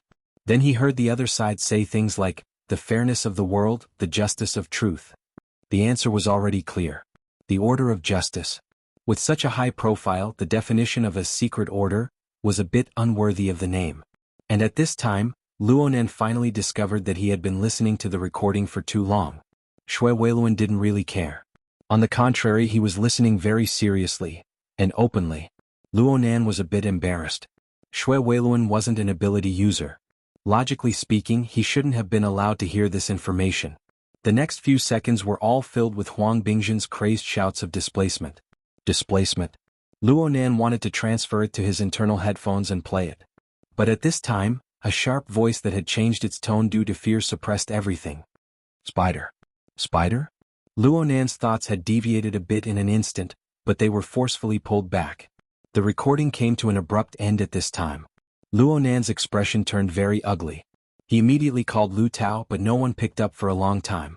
Hu Huaying followed and the same thing happened. Luo Nan couldn't stop while he was on the phone.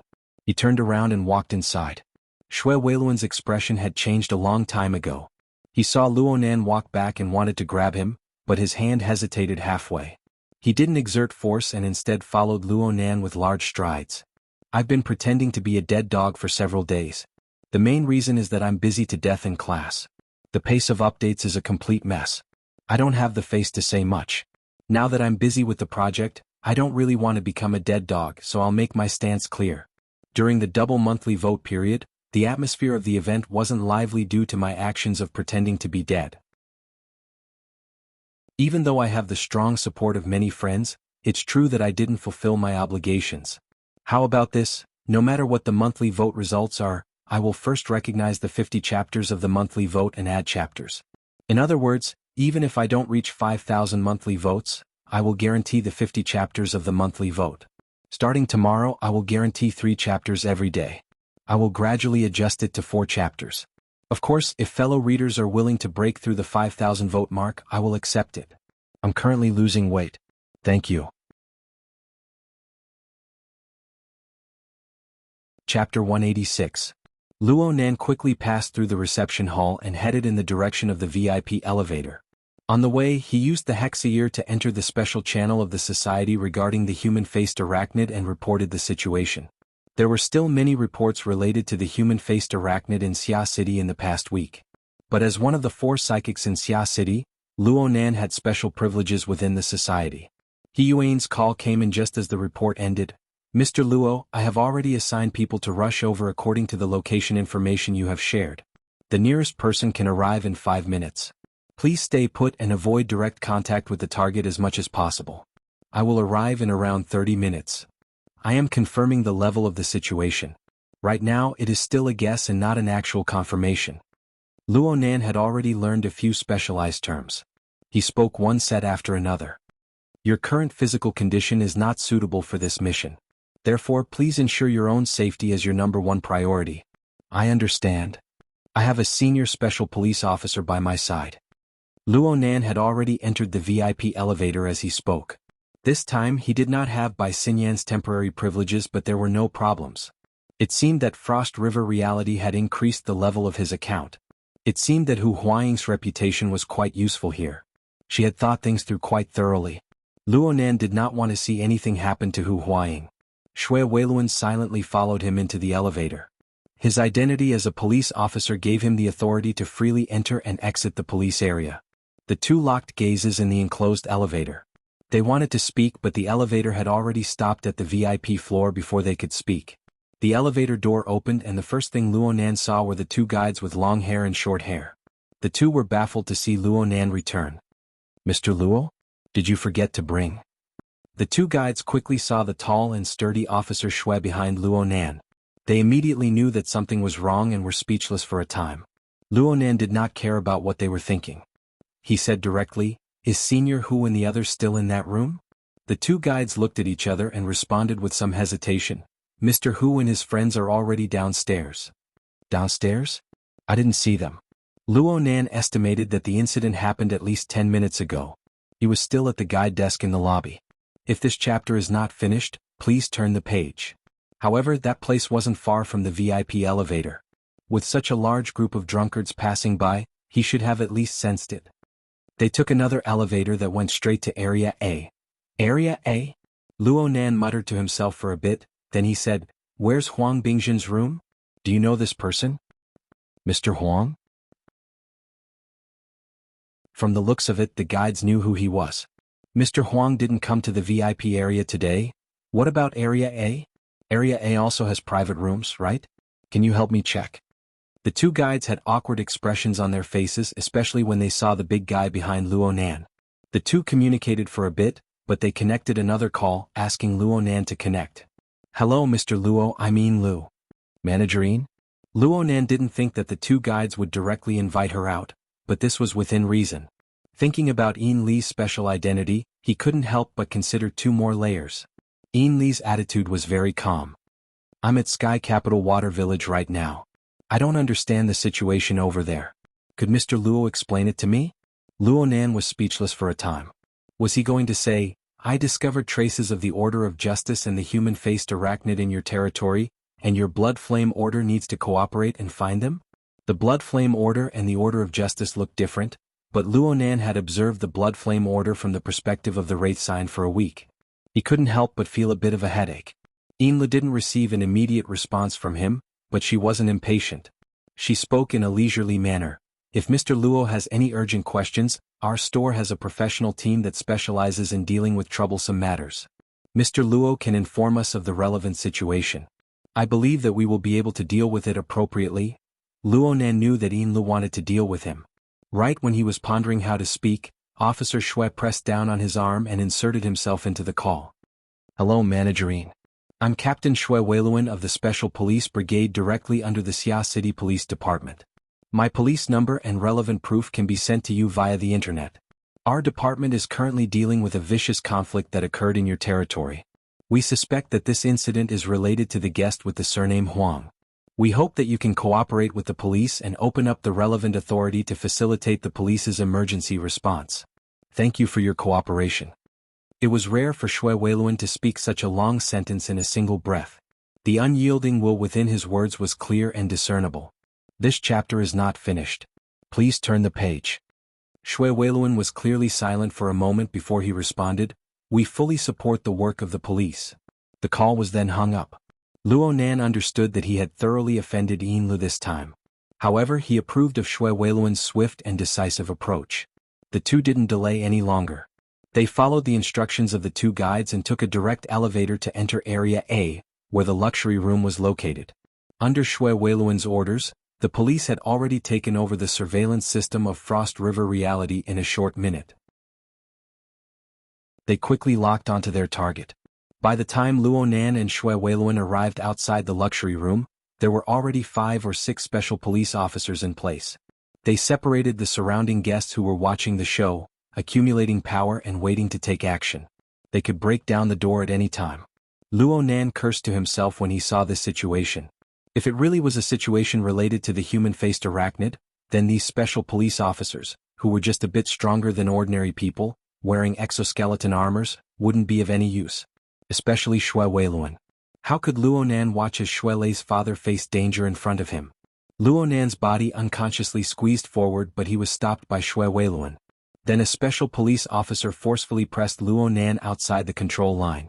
As Luo Nan struggled, he saw the special police officer in front of him make a few unintelligible gestures to Shui Weiluan. Shui Weiluan immediately gave the order to break through. In the next moment, the door to the luxury room was pushed open and several special police officers poured in. Luo Nan glared at the special police officer behind him. While the officer was stunned, Luo Nan broke free from the restraint and entered the room. Shui Weiluan frowned when he saw Luo Nan rush in. He didn't say anything about Luo Nan's actions. He just asked, "Take a look. Are they all here?" Actually, Luo Nan didn't need to look. He had already used his mental senses to scan the situation inside the room when he was outside. He had an idea of what was going on. Hu Huaying, Lu Tao, Huang Bingjin, 3 other drunkards, and the 2 women he didn't expect to see. He nodded. He didn't say anything definite. "Everyone I know is here." Luo Nan's mental senses continued to search endlessly as he spoke. However, he couldn't find anything else in this pitch-black room. The most crucial human-faced arachnid was gone. The holy space and the scales of truth were all gone. There were only 8 people in deep comas.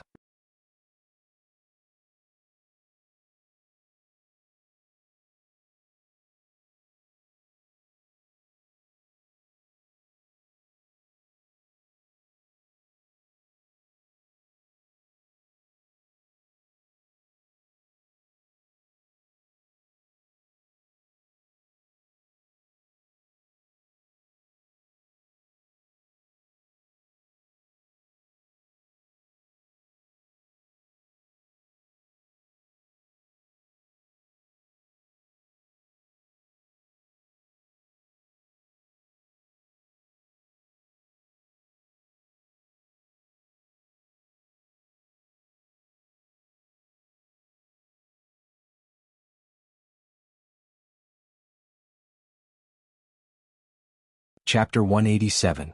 Shui Weiluan signaled his underlings to turn on the lights. His eyebrows furrowed when he heard Luo Nan respond so quickly. "You can see." Only now did Luo Nan discover that he was used to the convenience of mental clairvoyance. He had been too quick with his words.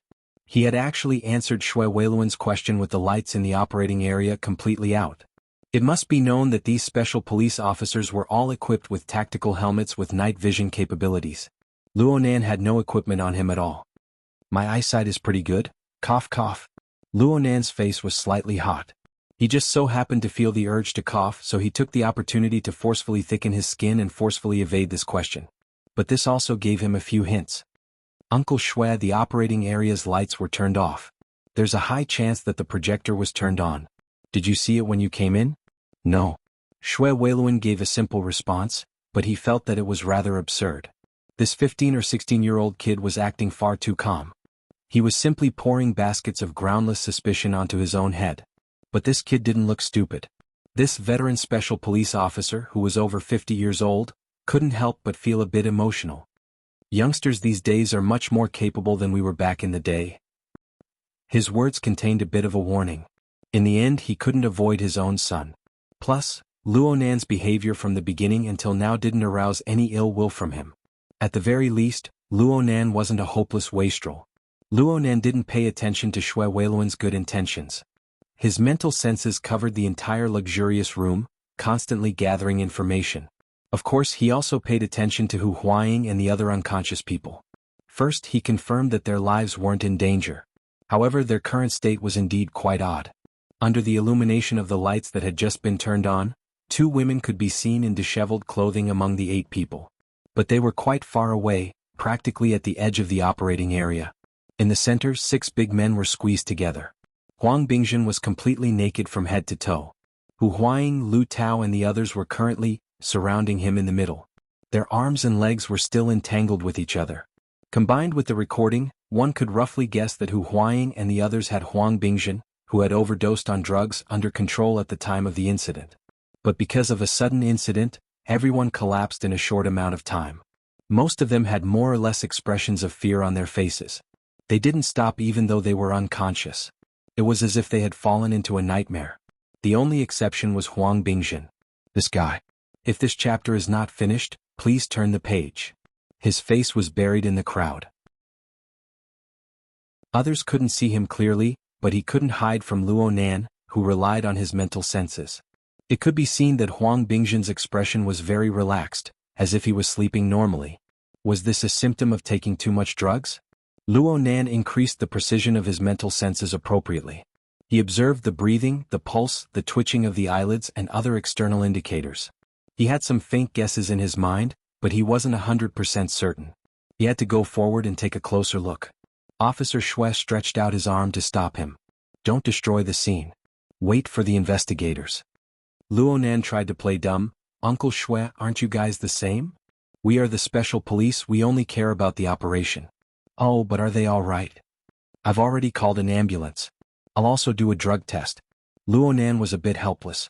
It looked like this Uncle Xue had equated him with psychotropic drugs. He couldn't blame Uncle Xue for thinking this way. Not to mention Huang Bingjun, who was buried in the crowd. The 2 scantily clad girls clearly showed signs of taking too much drugs. Then again, the appearance of the 2 girls made Luo Nan even more certain of his previous judgment. This was the natural reaction of taking too much drugs. Huang Bingjun was like this. There was a problem no matter how he looked at it, and it was a very familiar problem. A shallow and serene coma.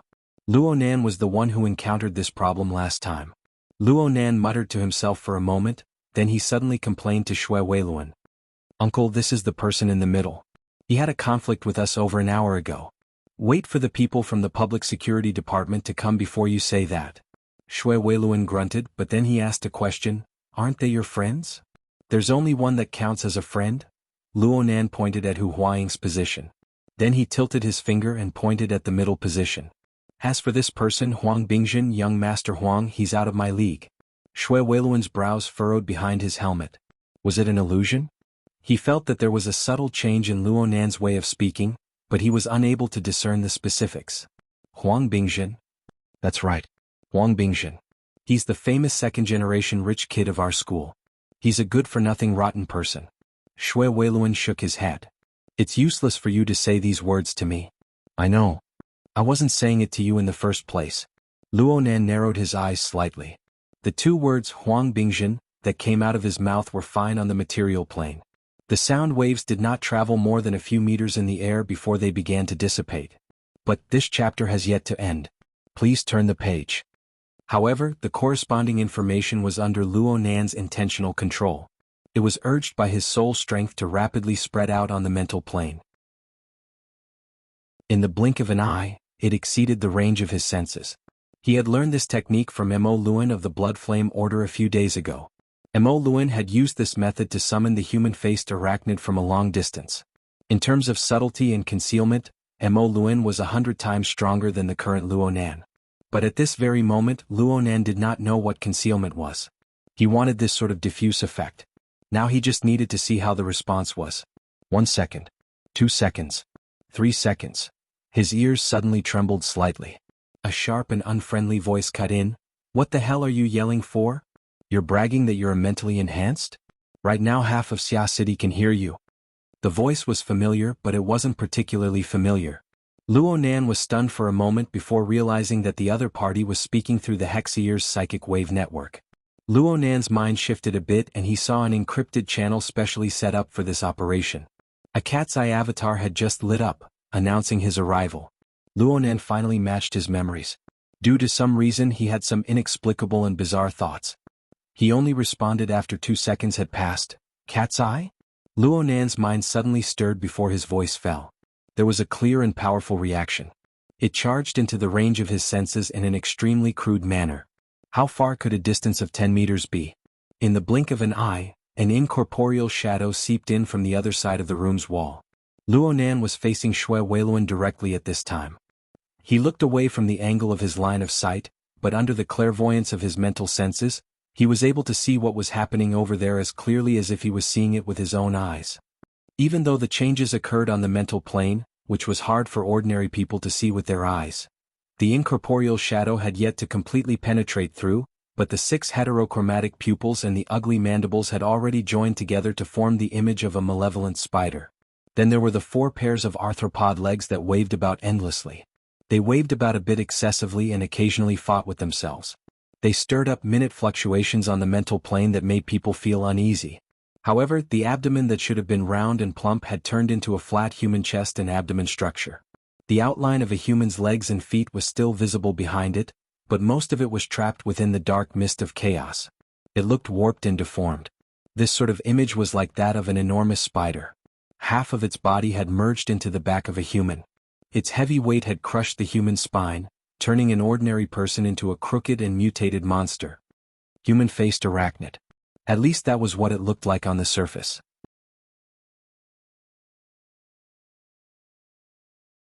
Chapter 188. Luonan's heart thumped twice as he watched the human-faced arachnid charge in. He was truly a bit flabbergasted. He had used his soul power to greet Huang Bingjin, but what he wanted to summon was only Huang Bingjin, whose soul seemed to have left his body. After all, the current Huang Bingjin was almost exactly the same as when he was in a light coma, but his soul had actually left his body. He guessed that Huang Bingjin had obtained the power to leave his body through special means such as the Order of Justice's holy space or holy substitution. From Luonan's experience, this was the first time he left his body. If he didn't have any external driving force, he would need to carefully ponder over how to move. This fellow shouldn't be able to run far. Through today's conflict with Huang Bingjin, and with reference to Lu Tao's recording, this person's personality was already relatively clear. Phrases such as fierce on the outside but weak on the inside, bullying the weak and fearing the strong, getting carried away, and so on were simply designed for this person. Perhaps this person had seen the arrival of the City Police Department's Special Forces and was still not used to the invisibility of the soul, so he was so scared that he hid. However, it must be known that Frost River reality was densely packed with people. As long as Huang Bingjin was not an idiot, he would certainly be able to quickly discover the wonders of the out-of-body state. His self-confidence should have swelled. At this time, through some provocation, it was quite possible to lure this guy back. The course of events was very similar to Luonan's reasoning, but the degree of danger was on a completely different order of magnitude. Luonan entered the highest state of alert in an instant. He followed the principles set by the society and tossed out the words, "The human-faced arachnid has appeared. Draw close to me into the encrypted channel." He couldn't care less about the pressure his soul strength exerted on his body. The heavily chained crow swung out and coiled around his body, preparing for a fierce battle. "What's wrong?" Xue Weiluan asked. The human-faced arachnid and the heavily chained crow were existences on the mental plane. Xue Weiluan was unable to see them. However, Luonan's suddenly tense body language could not be hidden from him. Luonan turned his head at this time to face the empty right wall. His expression was grim as if a storm was brewing. Luonan was reminded by Xue Weiluan. He thought of the special forces in the room and cursed to himself, "Oh no!" He didn't care about arousing suspicion. He raised his voice and shouted, "There's something wrong with the room. Get out." As he spoke, Luonan ignored the enormous difference in their sizes. He forcefully reached out to grab Xue Weiluan's arm, which was wrapped in metal armor. He wanted to pull Xue Weiluan outside. But, if this chapter is not finished, please turn the page. It didn't budge at all. Whether it was Xue Weiluan or his subordinates, they were all confused by Luonan's crazy reaction.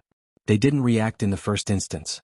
And at this time, the human-faced arachnid that had completely penetrated through the wall was already within reach. Sure enough, this fellow had made Luonan his #1 target. Its 6 corporeal eyes locked onto Luonan's position. It was like a raging bull as it charged over. Its 8 legs looked as sharp as blades as they streaked through the air, slicing at Luonan's face. What? Practically all of Luonan's energy was focused on defending against the siege hammer that could strike at any time when he faced the human-faced arachnid. He actually forgot to move when facing this attack that completely exceeded his imagination. Idiot. A figure that was as robust as a female leopard forced its way through the entrance of the private room. She pierced in between 2 majestic special police officers. Her speed increased once more and she leaped several meters in a single leap. She actually forcefully knocked Luonan flying in the moment of imminent peril, narrowly avoiding the sharp edge of the long limbs. However, Luonan's eyes were about to split open when he was thrown away. This was because his mental senses had captured everything clearly. The sharp long limbs didn't cut through Luonan. Instead, they took advantage of the situation and pierced through Xue Weiluan's chest. They cut through the bottom of the tactical helmet and came out from the top of the right side of Xue Weiluan's skull. Luonan fell to the ground at this time. His entire spine was numb from the collision. He slid back 2 to 3 meters and only stopped when he reached the edge of the operating area. He nearly lost his breath, but he climbed up with all his might. Uncle Xue? Whether it was the naked eye or the clairvoyance of his mental senses, Xue Weiluan was still standing there perfectly fine. His helmet's visor was facing Luonan's position. He looked a bit stiff, but this was because of the absurd scene before his eyes. Nothing had happened to Xue Weiluan himself. As for the human-faced arachnid that had executed the Raging Bull charge and the blade cleave, it was unable to stop in time. It charged straight to the edge of the room before turning its body around.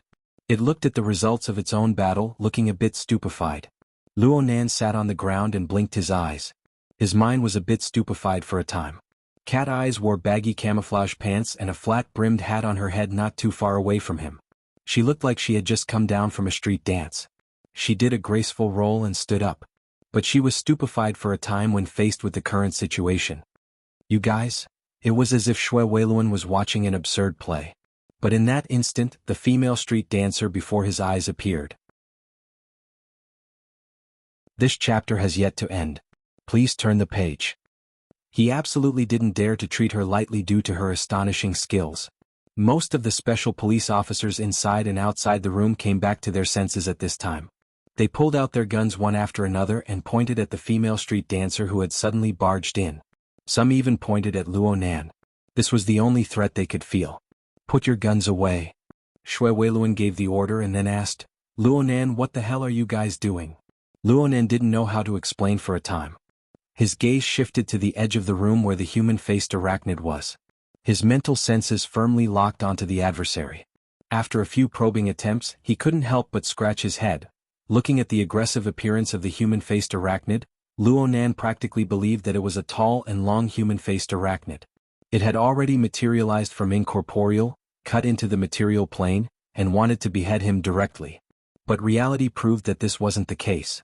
The power level of this human-faced arachnid was actually quite ordinary. It couldn't even compare to the burning wraith that Luonan had first encountered on the warship. Then in the end, just how stupid would it be to abandon its most advantageous ability and attempt to use its incorporeal form to break through the material plane and use physical attacks to solve its problems? In reality, this fellow had always been trying to interfere with the material plane from the mental plane up until now. It was like an inflated balloon that was forcefully pressed down into the water. Other than making it more eye-catching, this way of doing things had no other effect. Luonan finally understood why the image of this human-faced arachnid was so clear. This fellow had placed the majority of its power in this fellow had placed most of its power on the mental interfering with the material plane. The closer the human-faced arachnid was to the material plane, the higher the probability of it being sensed by others. Cat Eyes had been unable to see the human-faced arachnid during their last operation, but when she performed the rescue just now, her judgment of its position and timing proved that she could already do it. This change had nothing to do with whether or not her abilities had improved. It was only related to the difference in her goals. The human-faced arachnid before her was clearly different from its own kind. The lighting in the room suddenly brightened right as Luonan was thinking. The projector in the operating area activated automatically without anyone controlling it. It projected a multicolored wave of light into this area. Chapter 189. There seemed to be some problems with the projector. The light it projected did not display a concrete image. Instead, it was like a mottled haze of light that covered the operating area. It also enveloped Luo Nan, Cat Eyes, Shui Weiluan, and 6 other people as well as the 8 unconscious bodies. The sudden change in lighting attracted everyone's gazes. But the one who made the most intense reaction was the stupid crying human-faced arachnid. As soon as the light rays interweaved, it charged forward again. This time, it didn't target anyone but directly charged into the spreading light fog. Then it hid itself in the colorful light. There was no doubt that this projected haze was a cover for the human-faced arachnid. Cat Eyes softly cried out, "Oh no!" To an ability user like her who lived off of perception, locking onto a target was the greatest source of security. She had been extremely stifled during the human-faced arachnid hunting operation last time. Now that she had made progress with great difficulty, how could she have imagined that all her previous efforts would go to waste? But in the end, Cat Eyes was an awakened with rich experience. Her train of thought changed, and her gaze fell upon the projector that created the mottled fog. Taking drastic measures was a good choice. All of you back out. What's going on with the system? Shui Weiluan spoke loudly. The first part of his speech was directed at the other people in the room, telling them to leave the projection area. The second part of his speech was directed at the technicians who were monitoring the operation of the room's system. He did not like this change. It made him feel that the situation was not completely under the control of the police. Cat Eyes was just about to make her move when she heard Shui Weiluan's order. She snorted and said, "Idiot." Luo Nan coughed as he crawled up. He wanted to defend Shui Weiluan. "He doesn't know. I said you are an idiot." Luo Nan was simply baffled. "Did I provoke you?" However, on second thought, it was possible. It must be known that this person had left an image in the format pyramid. Even those on the student level could not be considered true believers. For instance, Xie Junping was very ignorant, but Cat Eyes was an ability user. Perhaps she had some instinctive reaction and rejection? Luo Nan looked through Cat Eyes once more. Under the multicolored rays of light, the flirtatious dancer in his impression was dressed in street dance fashion. She wore a hat askew. She looked quite a bit younger than her overly mature appearance from that night. She looked a bit more handsome. If it wasn't for Hexier's advance confirmation, he wouldn't have dared to greet him if they passed each other on the street. But during the operation, if this chapter is not finished, please turn the page. Some words were better said openly. How am I stupid? Cat Eyes responded with a sneer when faced with Luo Nan's straightforward attitude. "Mr. Psychic, where do you have the authority to command this operation? Where is the ability to act? Was it fun to pretend to be an innocent citizen here? You're just going to bring in a bunch of burdens and then hand over the leadership to someone else? Fighting each other?" Her words hit the nail on the head. Luo Nan was left speechless. In fact, this was one of the major taboos that He Yuan had pointed out during the last operation. He was doing the same now, maybe even worse. Those who had participated in the previous operation had at least known the target. But now Shui Weiluan and the special forces were still in the dark. Do you even have the slightest awareness of being an ability user? At the very least, a sense of superiority is fine. Cat Eyes wasn't admonishing him. Rather, she was ridiculing him. However, the effect was more or less the same. Luo Nan spread his hands, not knowing how to respond for a time. "You two, what are you still doing inside?" Shui Weiluan walked over with large strides. He was very dissatisfied with the two people whispering to each other within the mist of light. Of course, he was puzzled by the inconsistency of logic. He took out the most straightforward and efficient attitude towards this. "I don't care what path you two have. You two must cooperate when facing the police." Luo Nan explained to me. "What kind of monkey show were you playing just now?" This sort of attitude was like that of an organ of authority, but it also had the style of an elder. It had to be said that the effect was extremely good for a young man like Luo Nan. If he had been the only one here, his brain would have exploded just trying to think of words to say. Fortunately, he had Cat Eyes with him. Luo Nan pushed the woman to the side out without hesitation. "It's time to display the superiority of an ability user." Cat Eyes didn't refuse. "At least this old man is much smarter than you." The two left the range of the mist of light at the same time.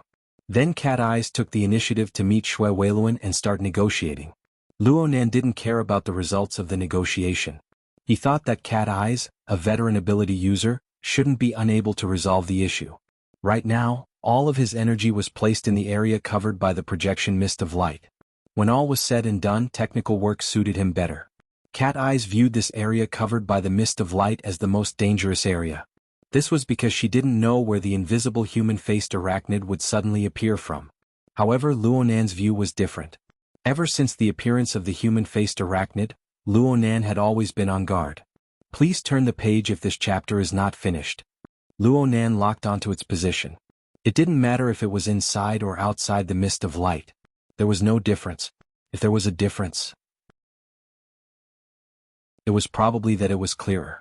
The projection mist of light obscured the line of sight in the eyes of others, but it presented itself in a completely different way on Luonan's side. Chaos and ripples could only be said to be a lack of understanding towards the fundamental operation of energy and information. The projection mist possessed a specific form of light. Of course, it also belonged to the category of energy and information. Moreover, it was an extremely intuitive kind.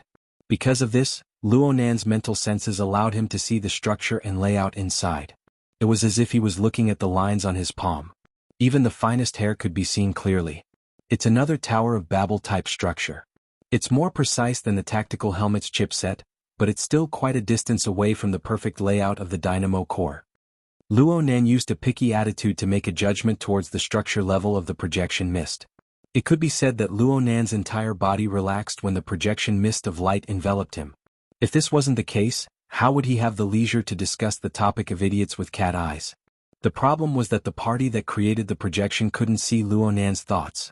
They had released such a structure for a special and crucial purpose. Luonan could see it clearly. When the human-faced arachnid crashed into it, the structure of energy and information of the two were like gears meshing together. A vehicle entered the rails, realizing an extremely perfect fit. It followed the mold of the projection mist and began to correct the deviation. The human-faced arachnid's structural information, which had been a bit chaotic before, was affected by this and unexpectedly became clear. Luonan could see that the direction of the operation of energy and information was rapidly pulling apart from the material plane. The human-faced arachnid's foolish action of interfering with the material plane was forcefully straightened. Why forcefully? This was because there was a component within the structure of energy and information that was extremely compatible with each other.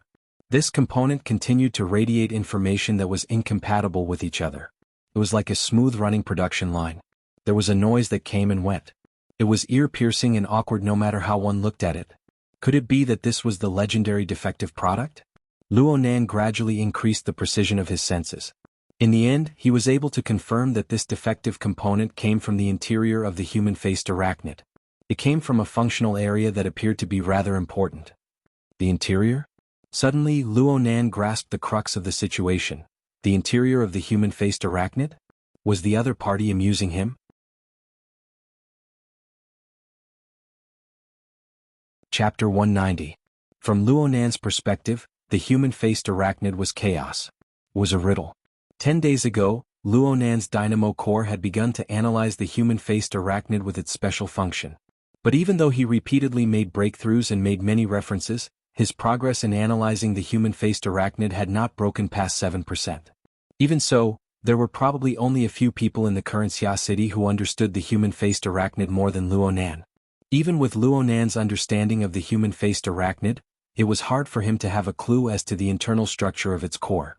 The closest they ever came was when the Blood Flame Order's human-faced arachnid and the Wraith Sign devoured each other. At the time, Luonan believed that he had seen the marvels of the internal structure of the human-faced arachnid. But it was later proven that it was nothing more than a mold that the Blood Flame Order's Blood Soul Temple had projected into the human-faced arachnid. It was a preparation for the Order's sacrificial artifact. Therefore, Luonan's understanding of the internal structure of the human-faced arachnid was still in a guessing stage.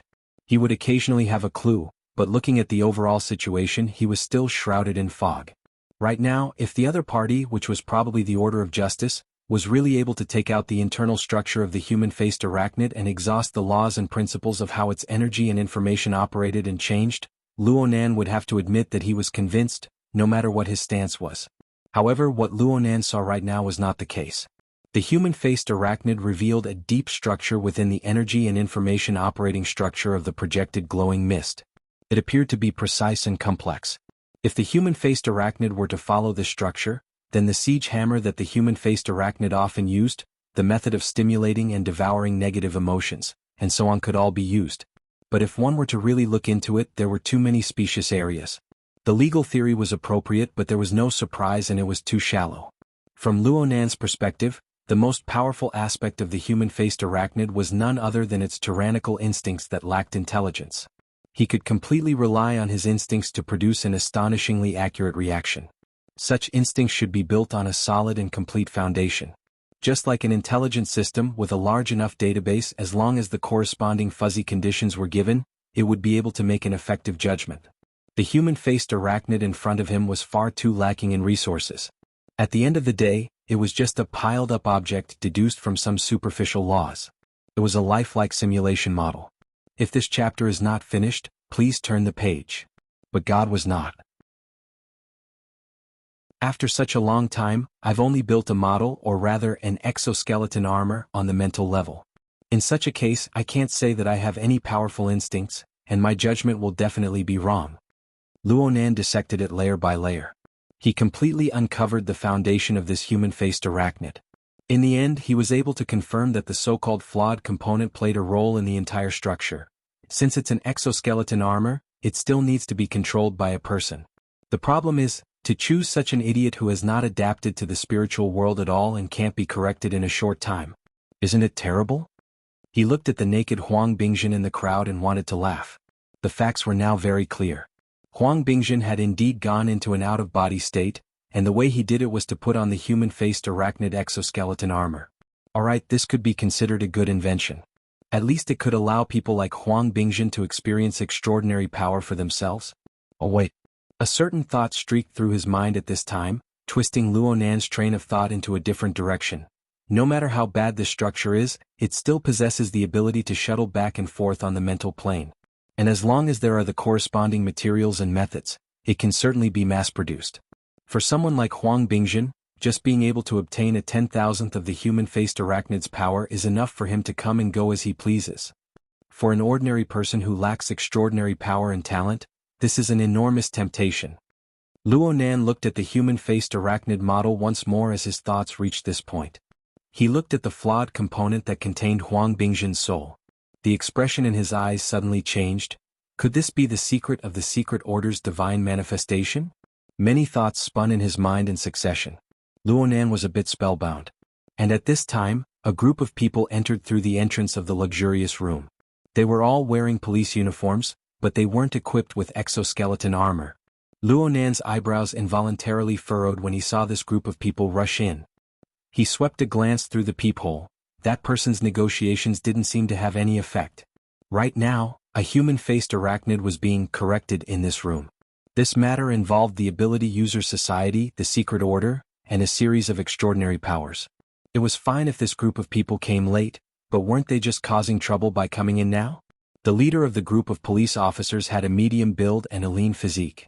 This chapter is not finished. Please turn the page. He shouted as soon as he entered, Old Shui, not only can your special police force solve cases, you can also find cases. You're quite capable. It looked like they came with bad intentions, but Shui Weiluan really couldn't say anything. This was because these people were the public security police who should appear at the scene of a case. Their special police force's actions just now were indeed suspicious of exceeding their authority.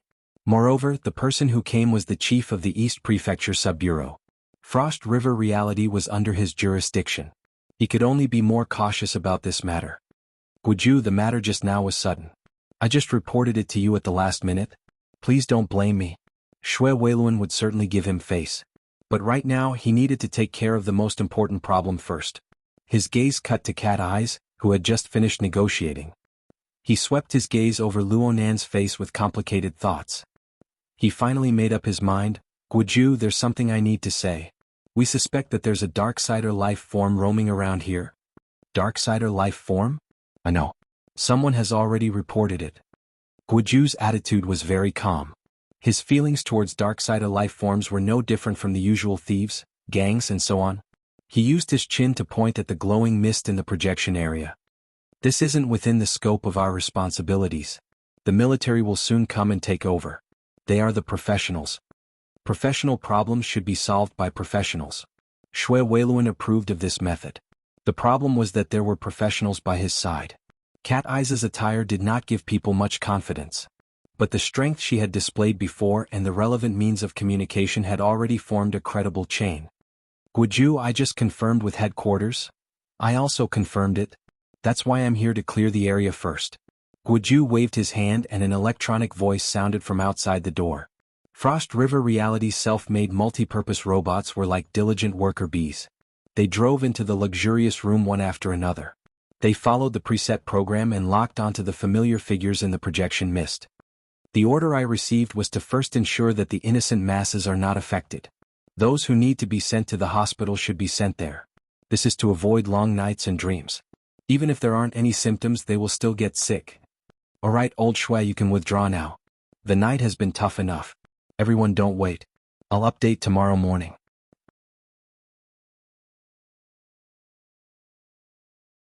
Chapter 191. Shui Weiluan watched as the multi-purpose robots unfurled stretchers and entered the scene one after another. Behind the visor, Shui Weiluan narrowed his eyes. What should we do with the scene? The technicians have already taken photos and recorded them. Moreover, the mutants have responded to the third level, the Darksider life form is lurking, and the military is about to enter the scene. Where would we have the space to investigate this case? Has the ambulance arrived yet? All of them are to be transported out. Unrelated personnel, please leave. Guju replied with a few simple sentences before giving out an order. Immediately, the multi-purpose robot drove into the operating area and moved the unconscious body. Among them, 2 were in charge of tidying up the scene. They separated the stacked bodies and moved them onto stretchers. The rest of them were in an assembly line, sending the unconscious Hu Huaying and the others away one after another. Several special police officers looked at Shui Weiluan. Shui Weiluan indicated for his subordinates to leave the room first. No matter what was said, if it really was a Darksider life form hiding, then these special police officers wouldn't be of much use. Shui Weiluan hadn't moved, so Guju had directly cleared the area. Logically speaking, it made sense. However, the timing was very delicate and the way he did it was too suspicious. The so-called clearing of the area meant that other than moving the unconscious bodies away, everyone else present was also on the list. The special forces retreated from the room, leaving only Luo Nan and Cat Eyes. Neither of them moved. Luo Nan was a bit distracted at first, but Guju and the robots entered the scene one after another. The projected glowing mist changed accordingly, drawing Luo Nan over once more. He stared at the projected glowing mist with a focused expression. Cat Eyes, on the other hand, swept her gaze over the suddenly lively situation in the room with great interest. No matter who it was, they didn't take Guju's appearance to heart. Then, according to Guju's request, the police appeared beside them and asked them to leave. Luo Nan's observation was interrupted once more. He was a bit displeased. He cast his gaze towards Cat Eyes, meaning, "This is the result of your negotiation?" Cat Eyes raised her middle finger at him. "Your nature has changed a long time ago, okay? You've seen the society's recent announcements. Right now, the problem with the human-faced arachnid is no longer hunting Darksider life forms. Instead, it's fighting against certain orders. Oh, stay away a bit." She casually pushed aside the innocent and ignorant police officer beside her and walked over to Luo Nan. On this side, the police officer responsible for clearing the scene saw that Luo Nan was still a half-grown child, so he didn't do anything ruthless. He just wanted to grab Luo Nan's shoulder and drag this strange kid with drifting eyes out.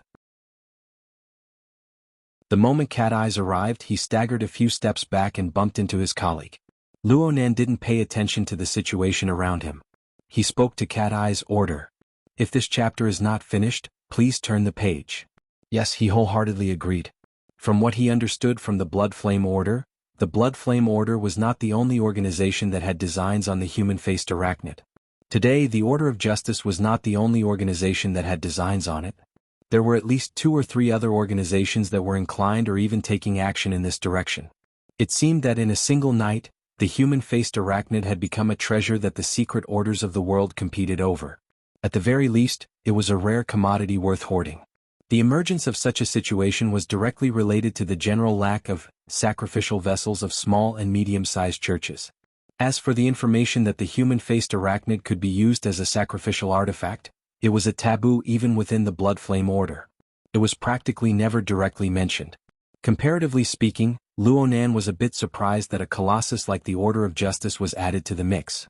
From his understanding of the situation, the Order of Justice seemed to be conducting some sort of simulation research on the human-faced arachnid to develop a new faith product. At this moment, the atmosphere in the VIP room was extremely tense. No matter how casually Cat Eyes acted, the meaning behind her actions was extremely serious. The few police officers present placed their hands on their guns.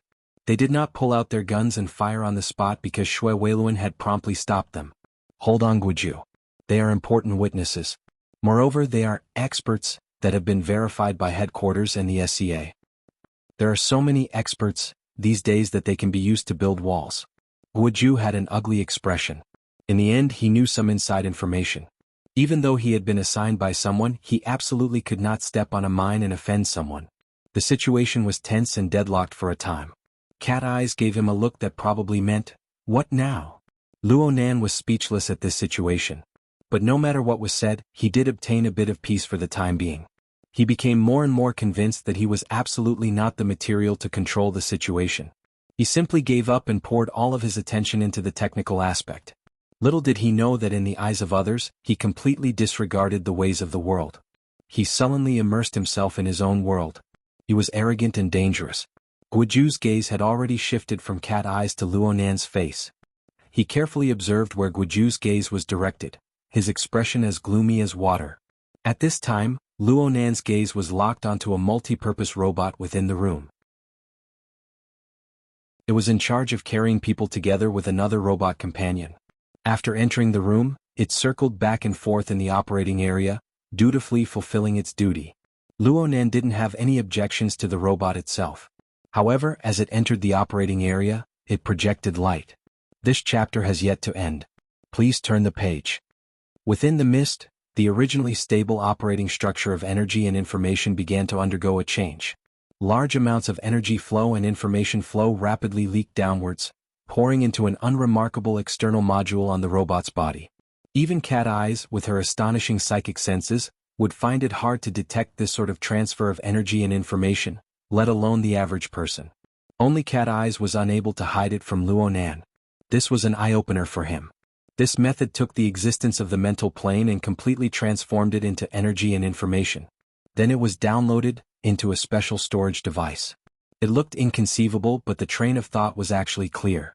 It was a reversal of the structure and function of the Tower of Babel. The subtleties within were truly worthy of proper research. Guju, who had been hidden all this time, suddenly jumped out to clear the area and drive people away. His intentions were very clear. Was this the rhythm of the prototype, beginning to be recycled after field testing? Luo Nan did not stop this process. He still wanted to observe. This was because he knew very well that there was a node that could not be bypassed. The human-faced arachnid exoskeleton armor could be restored, downloaded, and stored, but the human soul absolutely could not. As the relevant structure was restored layer by layer, it was transformed into pure energy and information that was transmitted into the storage device.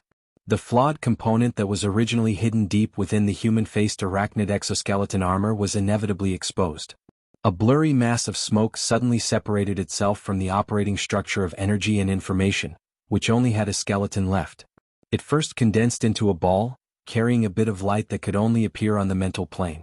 It paused in the air for a moment before hurriedly charging toward Huang Bingjin's body, who was about to be transported away. The timing was quite good. Luo Nan knew that this was Huang Bingjin's soul. It seemed to be wrapped in a special layer of protection, avoiding the tragedy of a plane crash. The Order of Justice's product of faith was quite human-like in design. Luo Nan had no intention of interfering. He just observed with interest. However, accidents always happened. Huang Bingjin's tiny soul, which had separated itself from the mysterious human-faced arachnid exoskeleton armor, made a habitual mistake. He was too close to the material plane. Originally, this wasn't a big deal. As long as he touched the range of his fleshly body, his soul and flesh would become one and everything would be fine. But right now there was also Cat Eyes in the room besides Luo Nan. Cat Eyes suddenly discovered a suspicious target. Her mental senses instantly cut over, locking onto and scanning. This was a very normal reaction, but it was like a whip heavily lashing down on Huang Bingjin's fragile soul structure.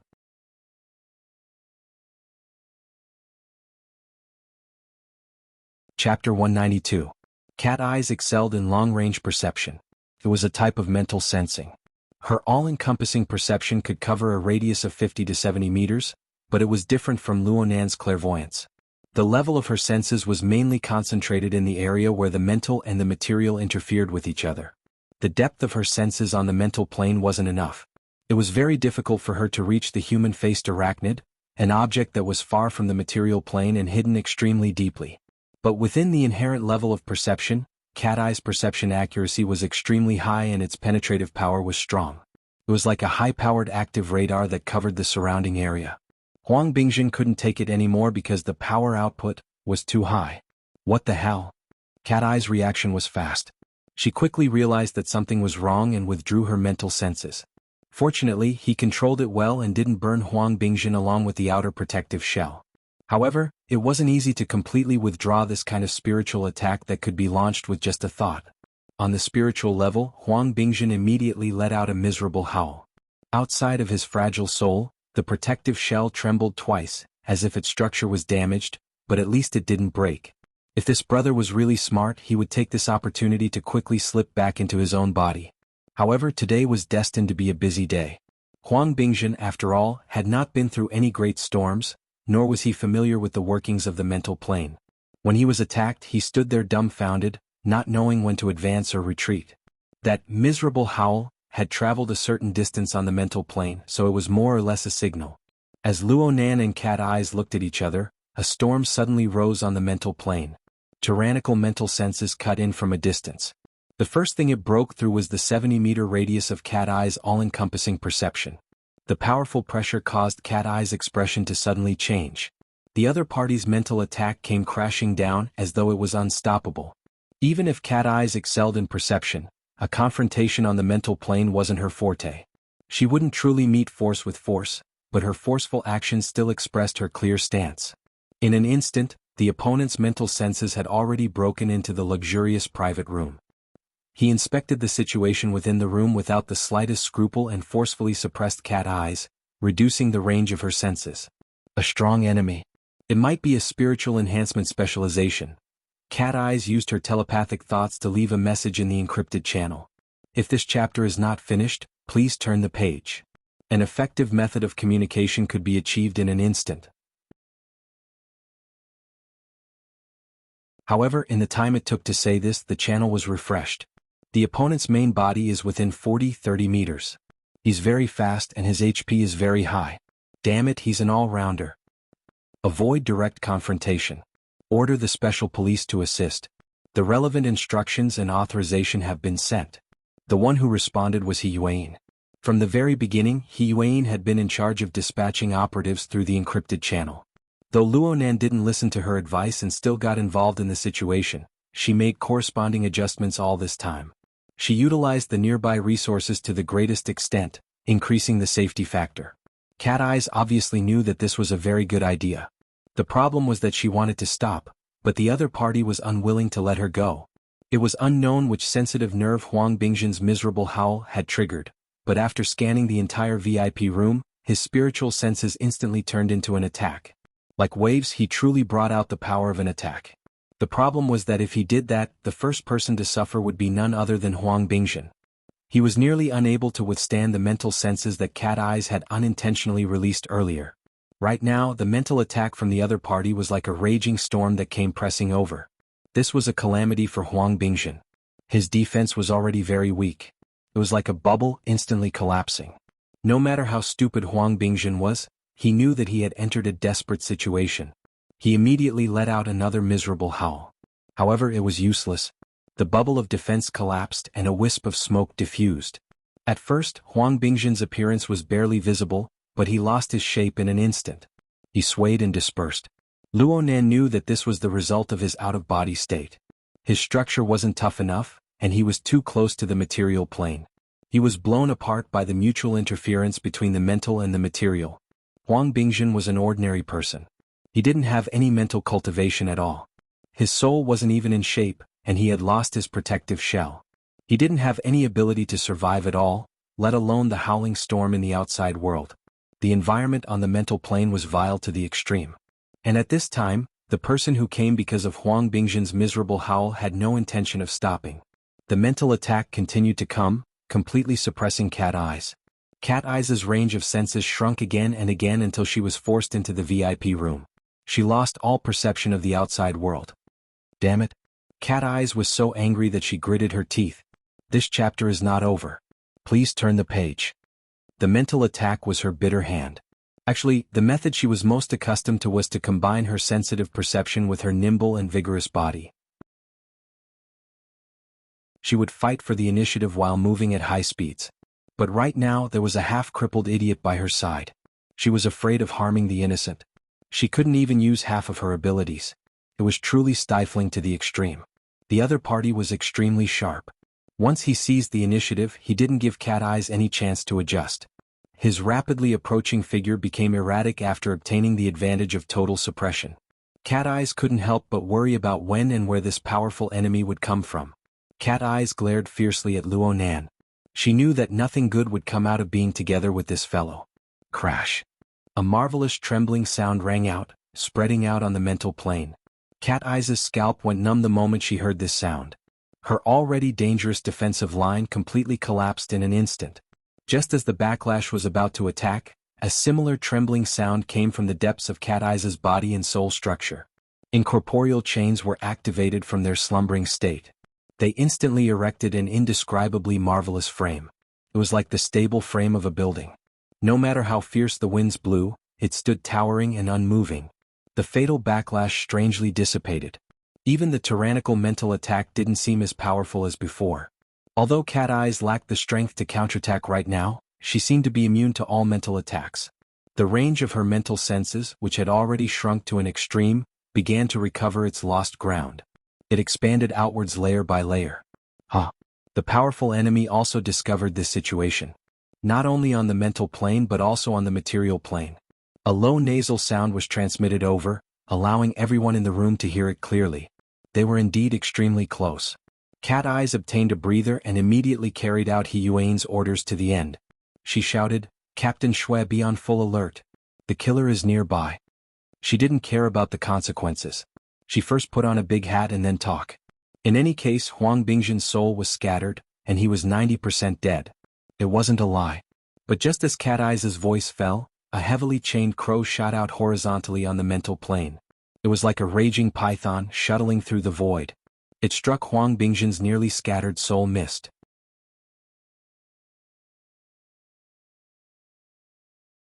Chapter 193. Since Huang Bingzhen's soul was close to the material plane, Luo Nan's heavily chained crow had to be close to Huang Bingzhen in order to control him. Therefore he was unable to hide it, allowing Cat Eyes to see it. At this moment, Cat Eyes cast a somewhat odd gaze. On one hand, it was Luo Nan's act of finishing off. On the other hand, it was the chains themselves. No matter what expression Cat Eyes had, Luo Nan knew what he was doing. The moment the heavily chained crow struck, not only did the mass of soul smoke not shatter, it strangely congealed together. At this time, the powerful enemy that he had yet to meet continued to radiate a powerful mental attack. Within the area of the luxury room, the mental plane was completely covered by a powerful storm. Any power that wanted to clash against it would be utterly defeated in an instant. The problem was, who would want to clash against it? Luo Nan had fought against the human-faced arachnid and Elder Mo Luan of the Blood Flame Order. They had all fought on the mental plane before. They possessed ample experience and he knew where his advantage lay. Whether it was the format of, "My heart's a prison," or the rhythm of soul breathing, they were all self-formed structures. They were unaffected by external objects. Even though the storm howled on the mental plane, Luo Nan's heavily chained crow only trembled a few times. He did not seize power, occupy space, or forcefully block. Instead, he firmly established the structure. The structure of Luo Nan's body and soul from the inside to the outside was like this. Aside from his lackluster outer shell, there was certainly pressure. The stimulation of the nervous system had an effect on his skin, flesh, and internal organs. But it was nothing compared to the time he was ruthlessly tricked by the Wraith sign yesterday. He coughed a few times and stabilized his breathing. The wisp of Huang Bingzhen's remnant soul at the front of the chains was affected by the chain's format. It stabilized as well. A portion of the faint smoke that was scattered all around even flowed back. It more or less recovered a bit of its outline. Then the chains pressed down, forcing the soul smoke back into Huang Bingzhen's body. The soul and flesh were finally united, but only the heavens knew if there were any residual effects. TSK. The pressure on Cat Eyes suddenly decreased, and her senses became much sharper. She took in Luo Nan's series of movements. Even though she felt awkward in her heart, she could not help but exclaim in admiration, This is the soul-subduing technique. This stance is quite good. Huang Bingjun was not necessarily worth saving. Luo Nan did not have a good impression of this person. The reason why he made a move was because he did not want to see Huang Bingjun die. How could a living person die in such a manner? In addition, it was as if the flame was being pulled out. He wanted to show his enemy that the mental storm was useless against him, and it was useless against the people he wanted to protect. Cat Eyes was like this. Huang Bingjun, who was 90% dead, was also like this. Luo Nan's declaration did have an effect. When Huang heard Luo Nan's voice, Luo Nan. Afterwards, there was an occasional resurgence. The other side should be constantly probing Luo Nan's foundation, trying to break through this kind of situation. But in the end, they returned without success. Bishan. The Luan Enshin. The other side did not conceal their target at all.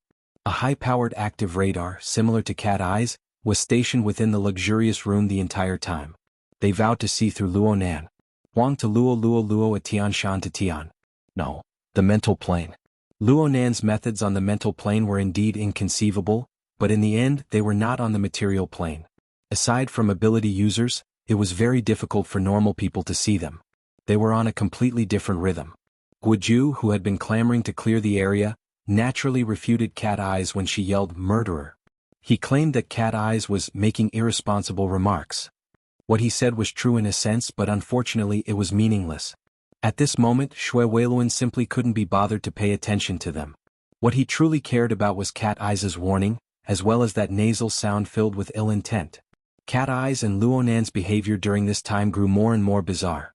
They appeared to be a bit neurotic. However, Xue Weiluan had some relevant knowledge. He knew that this kind of certified expert was on a different level from ordinary people. Out of consideration for the safety of the people involved, Xue Weiluan actively deployed manpower and set up a cordon. Of course, he did not forget to ask the technicians to look for the source of the nasal sound. Seeing Xue Weiluan's attention shift, Guoju didn't appear to be overly excited, but he was actually secretly relieved. To him, whether the situation was in a stalemate or how it would change was not the main point. What was truly important was the robots that were operating according to the program. The 3 multifunctional robots in the room had already reached the end of the transportation work. The last human body, which was Huang Bingjun, was also lifted onto a stretcher. They drove their metal bodies out of the room in an orderly fashion. The people present were already disinclined to pay attention to the 3 bothersome robots. In any case, the scene had already been destroyed to the point of no return. Please continue to the next page if this chapter is not finished. However, it didn't matter. Guoju's heart was thumping wildly.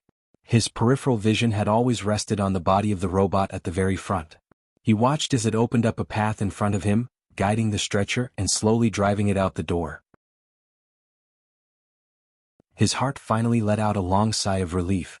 He had passed. His relief didn't even last for half a second. In the next moment, the short and stumpy metal robot was struck head-on by an enormous force. Its 100-kilogram body flew back with a rumble and fiercely collided with its companion behind it.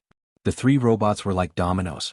They collided one after another, flew back and fell in disorder.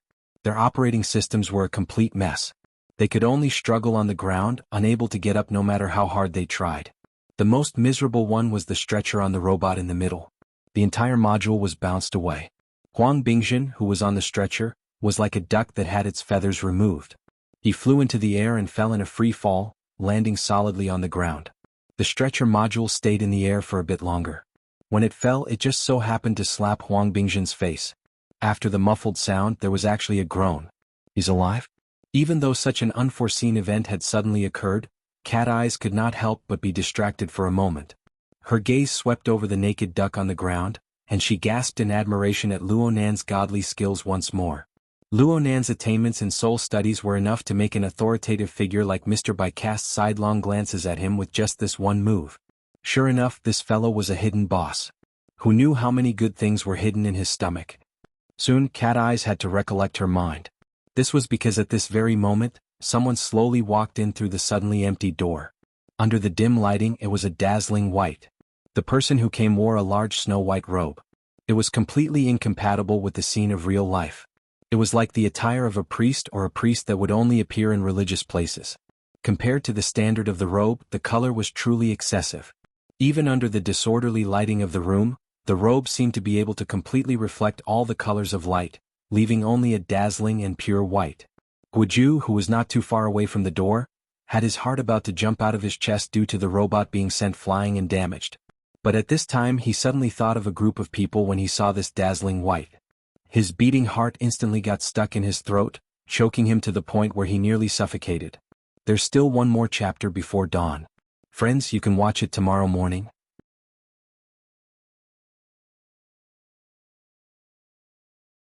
Chapter 194. No. They shouldn't know me. Chief Guo wanted to control his nervousness and remain calm as much as possible.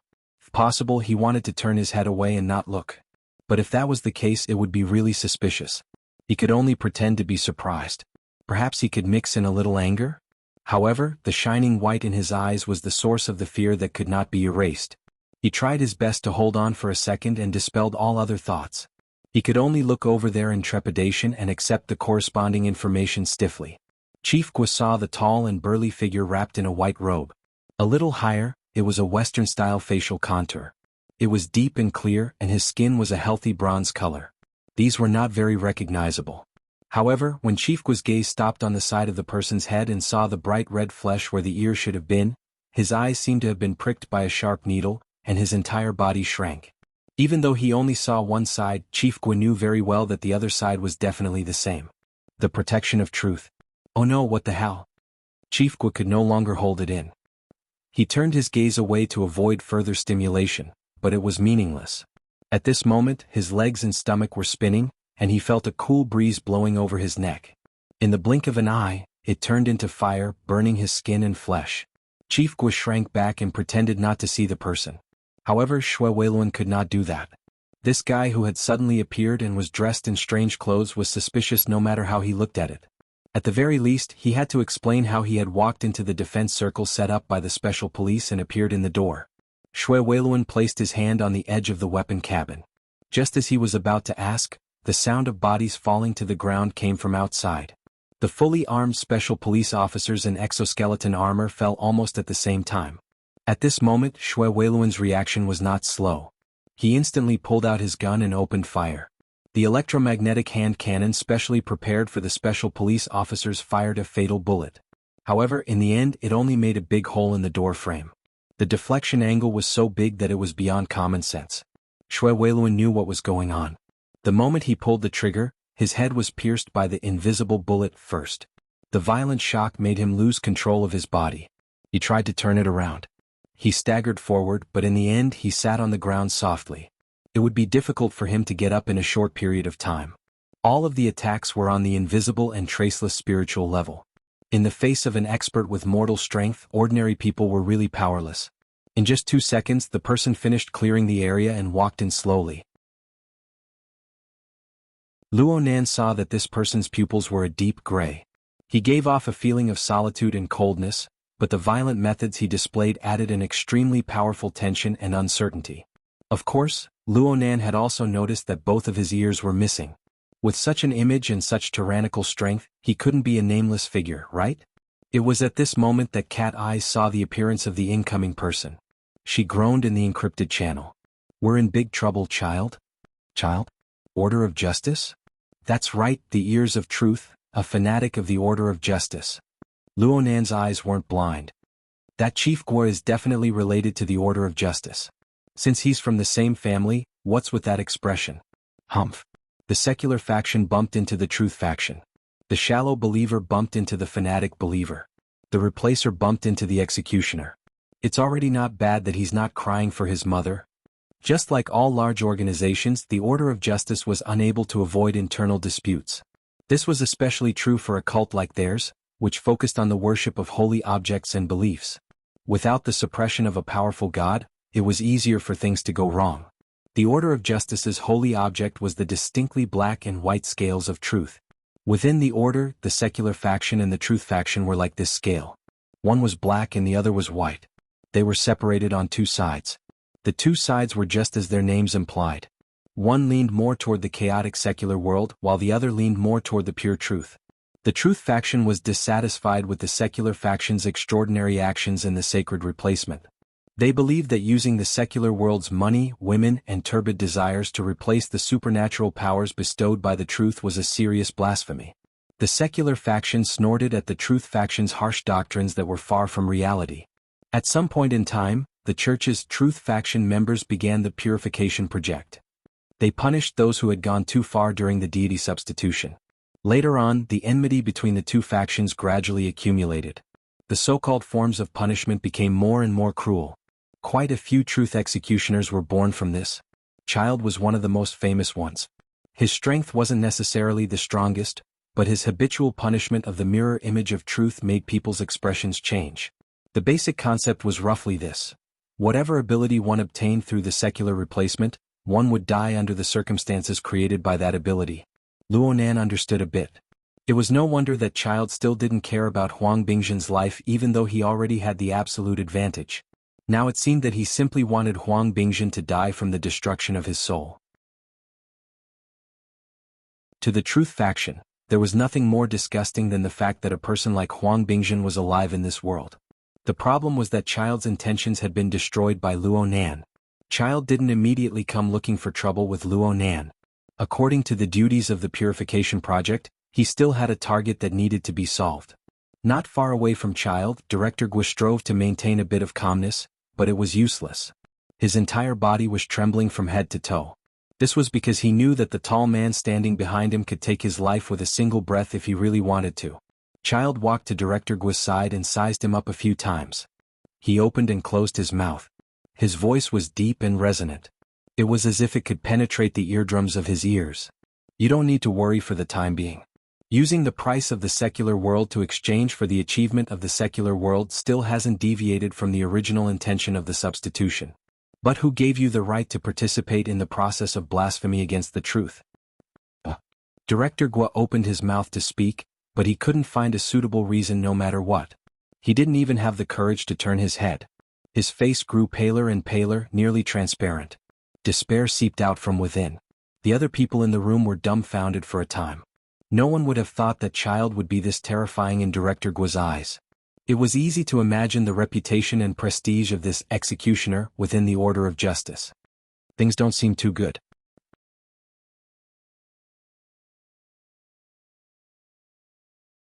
Chapter 195.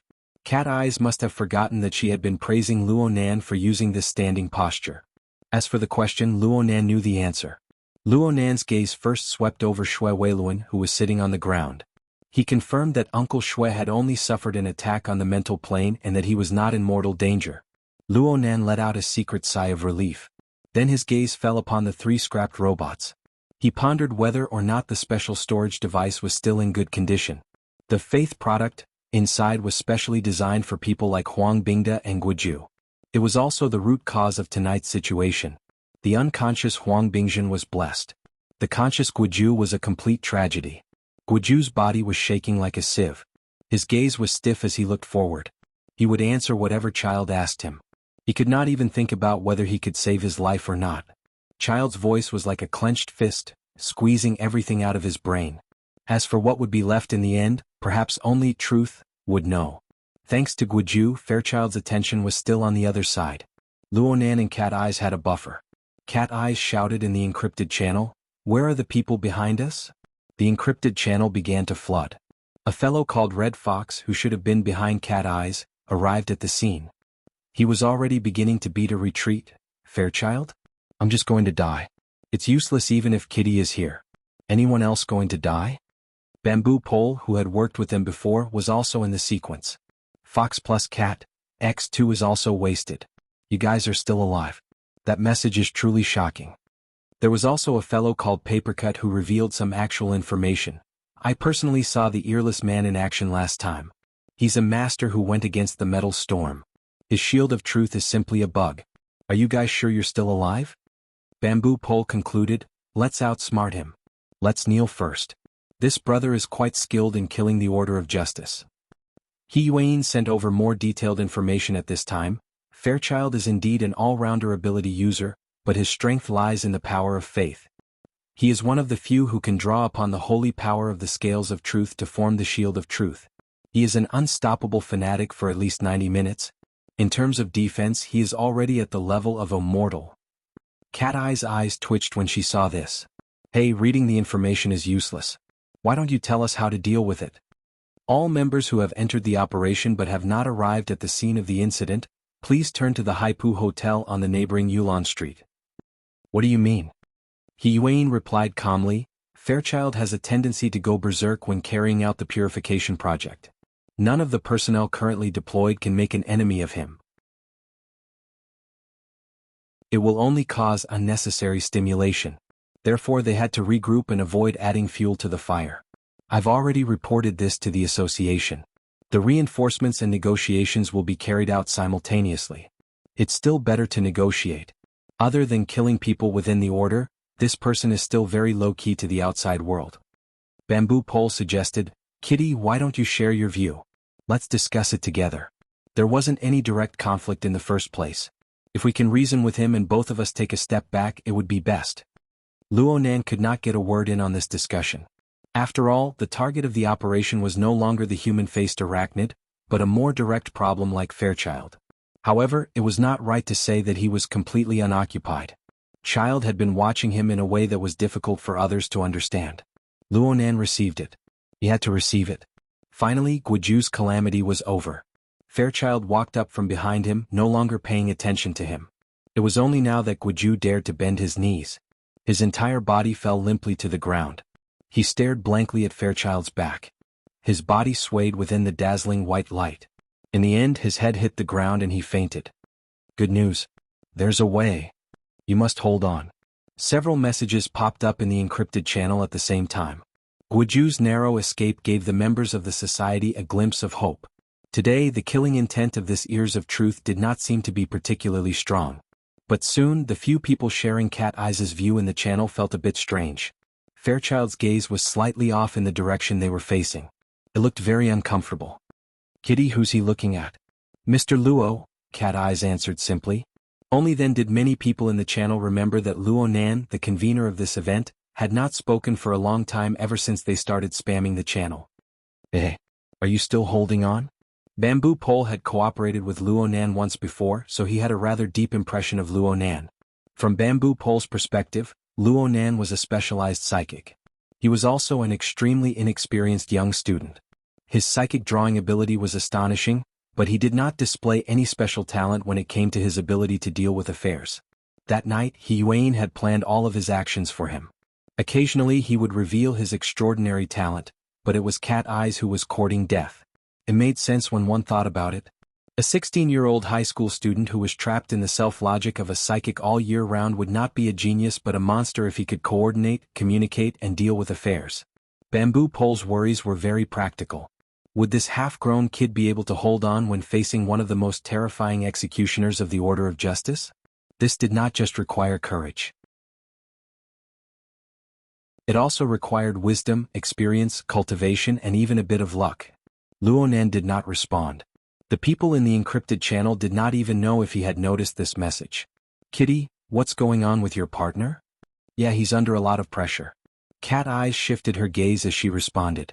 This allowed the people in the encrypted channel to see Luonan's appearance next to her. It was just as Cat Eyes had described.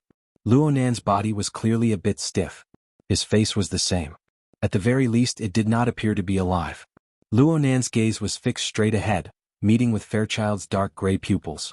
Luonan's face was expressionless, but Fairchild's body language was alive. It was coordinated from top to bottom, revealing calmness, callousness, and dignity.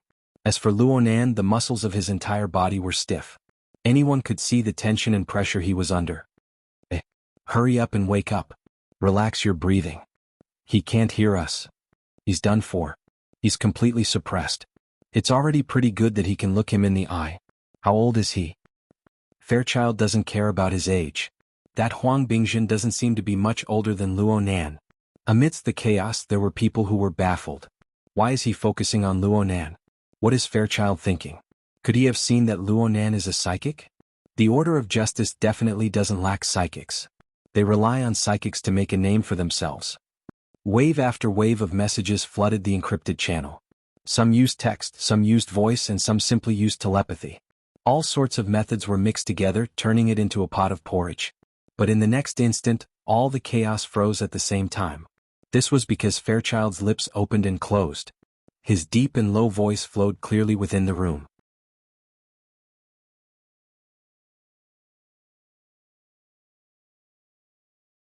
Chapter 196. What chains? Other than He Yuan in the encrypted channel, everyone else was baffled. Although Cat Eyes knew what was going on, it was very complicated for her to clearly describe it. She could only give a simple explanation. It's an application technique of Mr. Luo's on the mental plane. This explanation confused the technique and nature of Luo Nan's ability, but no one could point it out. Fortunately, Fairchild had his own opinions. He was not affected by the encrypted channel. He spoke slowly with a deep and vigorous voice. Looking at your chains is like looking at an airtight prison. Rules, laws, temperance, control. It possesses a pleasantly surprising sense of order. I really like it. This kind of evaluation, this kind of form, made everyone feel very surprised.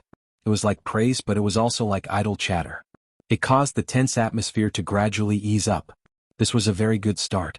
The problem was that everyone could see that Luo Nan was not good at this kind of situation. His reactions were very slow. He actually missed the best opportunity to communicate. He faced Fairchild directly and did not make any response even when Fairchild's voice completely dissipated in the room. He maintained his silence from beginning to end. From the perspective of a group of onlookers, the atmosphere eased up for less than 2 seconds before turning awkward and stiff once more. Everyone in the encrypted channel beat their chests and stomped their feet. What a waste of an opportunity. Cat Eyes felt it even more clearly. She was a bit anxious and took a step forward, wanting to negotiate with Fairchild in Luo Nan's place. But when she took this step and was halfway in front of Luo Nan, Cat Eyes suddenly choked up. The words she had prepared were inexplicably unable to come out of her mouth. Her momentum weakened by a third.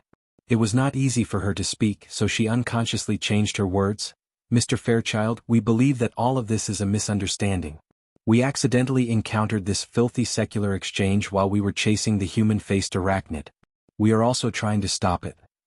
Fairchild remained expressionless. He did not even glance at Cat Eyes. He just replied with a proverb, when truth stands at the forefront, the secular should retreat. Cat Eyes opened her mouth, but she suddenly felt speechless. It was not just because of Fairchild's cold words. More directly, it was because she suddenly discovered that under the awkward and stiff atmosphere, there was something more direct and... This chapter is not finished. Please turn the page. A dangerous undercurrent. The undercurrent surged on the mental plane. Moreover, it was a deep region that Cat Eyes found very difficult to perceive. It was only when Fairchild opened his mouth that a large fluctuation occurred in the mental attack, allowing Cat Eyes to peek at part of the truth. The sound of the heavily chained crow continued to reverberate. It was filled with the smell of danger and danger. This allowed Cat Eyes to confirm that Luo Nan and Child were engaged in an invisible contest right next to her. And she actually knew nothing about it. Cat Eyes did not know when this contest began or how long it lasted, but at this moment she truly felt that she was an outsider, and a blind one at that. In the encrypted channel, Bamboo Pole noticed a problem. Stand at the front? It seems like Fairchild really does look at Luo Nan differently. Cat Eyes did not reply. She was still recovering from the scars of the attack. After all, Bamboo Pole did not understand the situation and could only make wild guesses. That won't do. Fairchild has already made his stance clear. If we don't get a response and don't meet his expectations, no one knows what he'll do. How is Mr. Shaman's theoretical research? Between soul studies and philosophy, which one is better? Also, you can't get entangled in techniques when it comes to communication. At Fairchild's level, he can completely distinguish all lies. Just speak normally.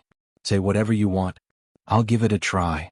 Luo Nan's sudden response stupefied everyone in the encrypted channel. Actually, Luo Nan had been paying attention to the information in the encrypted channel all this time. He was very clear about the things that Bamboo Pole, Red Fox, and the others were discussing and worrying about. Luo Nan and Fairchild were indeed still confronting each other on the mental plane, using this special method to communicate. However, this did not mean that Luo Nan was satisfied with this. He actually did not feel too good. Due to the continuous use of soul strength, the pressure his body endured was gradually increasing. Soreness, pain, stiffness. His nervous system transmitted all sorts of negative effects to every part of his body. They were fed back one by one, forming a vicious cycle that continued to increase.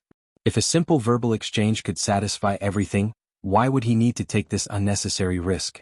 However, Luonan really did not know what to say. His mind spun round and round, but no matter how he thought, he was unable to find a perfect response. He knew nothing. Please continue to the next page if this chapter is not finished. How could communication between people be perfect in every aspect? In the end, his fear and suppression had taken the upper hand. Furthermore, he had the goal of stalling for time, so he was limited in every aspect. Bamboo Pole's reminder gave him some direction.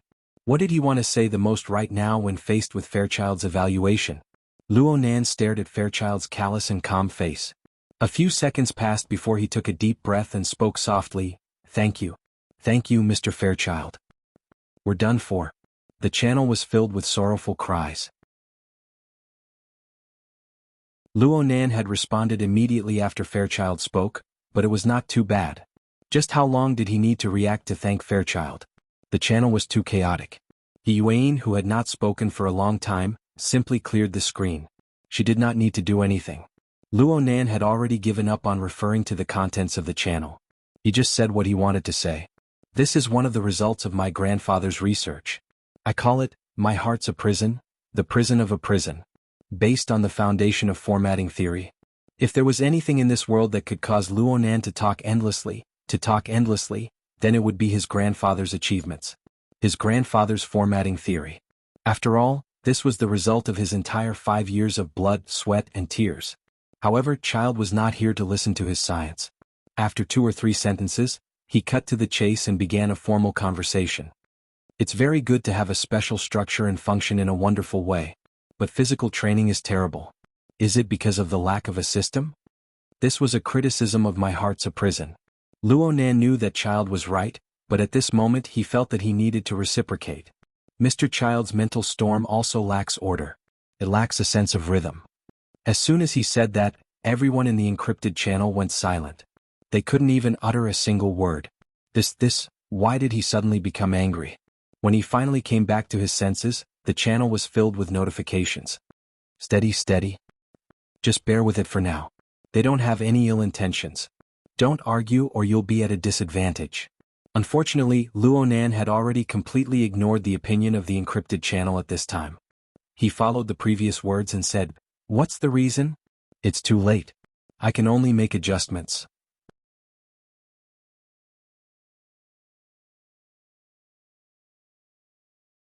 Chapter 198. Luonan thought of Ruiwen the moment he opened his mouth. That night, when Ruiwen broke through the encirclement of the deep blue walkers, her strength had seamlessly switched from the material plane to the mental plane. Luonan would never forget the formation of an absolute explosive force and the incomparable changes in tempo. Luonan had never truly experienced Fairchild's strength, but Ruiwen was above him in terms of tempo coordination. It was precisely because of the lack of a harmonized rhythm that the pressure Fairchild exerted on him during the confrontation on the mental plane was erratic and intermittent. The impact of the mental storm was very difficult to achieve Ruiwen's explosive power. Compared to the Blood Flame Order's elder Mo Luan, it was much weaker. But was the difference between Fairchild Ruiwen and Mo Luan that obvious? Even if he did not compare Ruiwen, why did he feel that the boldness of this Ears of Truth was above that of Mo Luan? This was Luonan's doubt. If Luonan used pure words to express himself, he might not be able to express himself clearly when it came to all sorts of backgrounds and secrets. But Fairchild only used 2 or 3 sentences. Fairchild's response was even simpler. Reason? He simply repeated a word and then took a step forward. With this one step, the entire luxurious room seemed to tremble. This was not an illusion. The equipment, the furnishings, and the people standing, sitting, kneeling, and lying in the room all trembled slightly. The 3 destroyed robots even let out rattling sounds. A dazzling halo of light spread from Fairchild's chest. It instantly enveloped his entire body and illuminated the entire room. Every corner of the room was completely devoid of shadows. Even the finest hair could be seen. It was at this moment that information exploded in the encrypted channel. The shield of truth. He's gone crazy. He's going to fight without saying a word. He's really courting death. He's done for. Where's the negotiation? Where's the backup? Kitty, run. Faster. Cat Eyes subconsciously took a step back, but she did not make any further movements. This was because Luonan did not move a single inch when facing Fairchild's terrifying pressure. At most he coughed twice. The pressure on Luonan's body grew even greater, but that was all there was to it on the mental plane. Please turn the page if this chapter is not finished. Child. He narrowed his eyes slightly and looked at Fairchild. The dazzling sound and light effects. As Fairchild released his aura, the surrounding environment was inevitably affected. It was no longer just the luxurious room that was trembling. The entire Frost River reality seemed to be trembling. Was Child going to make a move? Luonan didn't think so. At this moment, what appeared in front of him was an energy and information operation structure built with his physical body as the foundation. Due to the limitations of the material plane, the structure was not as intuitive as the spiritual plane. The details could not be seen clearly, but the general principle was still clearly presented. The material plane and the mental plane pushed and interfered with each other, forming a vortex that existed on both the material plane and the mental plane at the same time, forming a dynamic yet stable structure. Child's spirit and body were one in this structure, supporting and interacting with each other. This was Child's reply. Perhaps it was very difficult for him to realize the rhythm of Ruewen's body and soul merging and harmonizing, but the state of his body and soul had established a stable and powerful structure. The feeling he gave off was like an atomic furnace that contained enormous power. The mental and material interfered with each other inside, colliding intensely. Yet they operated in precise coordination, perfect and perfect. Luonan was speechless for a time. Only now did he truly understand the level of Child's power. It far surpassed anyone Luonan had ever seen. If he had not seen it with his own eyes, Luonan would find it hard to imagine that a human with a mortal body could actually accumulate such astonishing energy within their body. In the end, the attack and defense on the mental plane and the storm set off were just the overflowing heat from this atomic furnace. Similarly, if Child's answer were to be translated into words, it would take 1,000 words to completely understand. Just one step was enough for Luonan to understand everything clearly. The foundation of the exchange between the two was precisely the confrontation on the mental plane.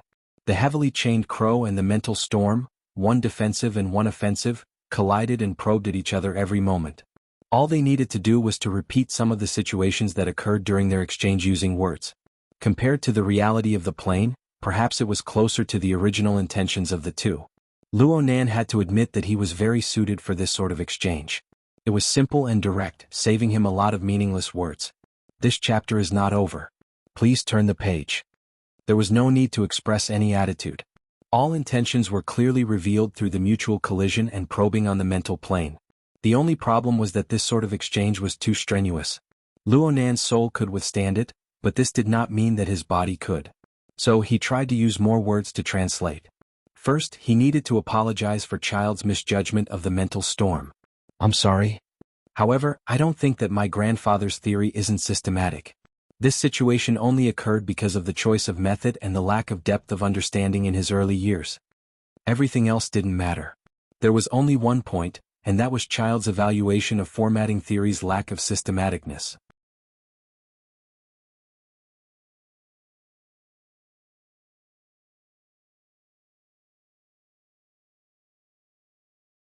This made Luonan very dissatisfied. The format of "My Heart's a Prison" was the result of systematic research. However, Luonan had chosen a dangerous method. He used psychotropic drugs to gradually correct the format of his nervous system, ultimately obtaining this ability. He had neglected the problem of his body during this process. This was also because he had not truly understood the essence of the formatting and the operational structure of energy and information in the past 5 years. He believed that if he was given the time to start over, he would be able to coordinate his soul and body better. At the very least, he would not be in such an extreme state of imbalance. As Luonan defended himself, he used his finger to point and gesture at Child's body. This further clarified the focus of his mental clairvoyance. It was the cranial nerves, the spinal nerves, and the nodes that Luonan had figured out over the past week. If he had been able to give these areas additional stimulation and training in the past 5 years, the results might have been completely different. What the hell is he doing? Is he apologizing or is he defending himself? What's up with his grandfather's theory? Does anyone know? The group of enthusiastic people in the encrypted channel were all stupefied. Luonan's words were incoherent, and he was gesticulating. Anyone who saw it would feel that it was incomprehensible. It was completely unreasonable. They thought to themselves that if they were in Luonan's shoes, they would certainly slap the ball to death. But looking at the current situation, Child did not make a move. Not only did he not make a move, but his dark gray eyes were focused on Luo Nan. He looked extremely focused. What was this? An exchange between a madman and a fanatic? They were surprisingly in tune.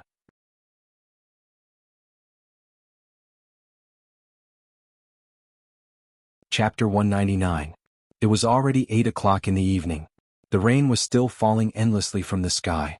Bamboo Pole held an umbrella as he walked leisurely on the main street. On the side of the road, an enchanting beauty was grumbling to her companion in a low voice. Aside from the annoying autumn rain, there was also the slight earthquake just now. Bamboo Pole kept turning his head until the enchanting beauty's figure disappeared into the depths of the stream of people.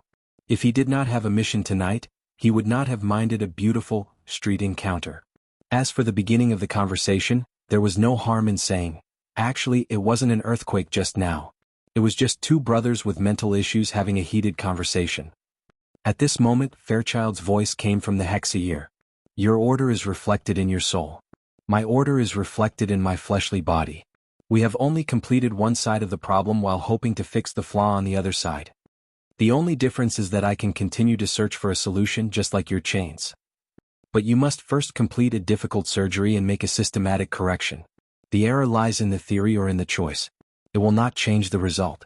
This was the longest Fairchild had said tonight. Bamboo Pole found the feeling of being a kindred spirit funny and strange when he heard it. Hold on. Fairchild was implying that he was very interested in Luo Nan's My Heart's a Prison format? Forget about anything else.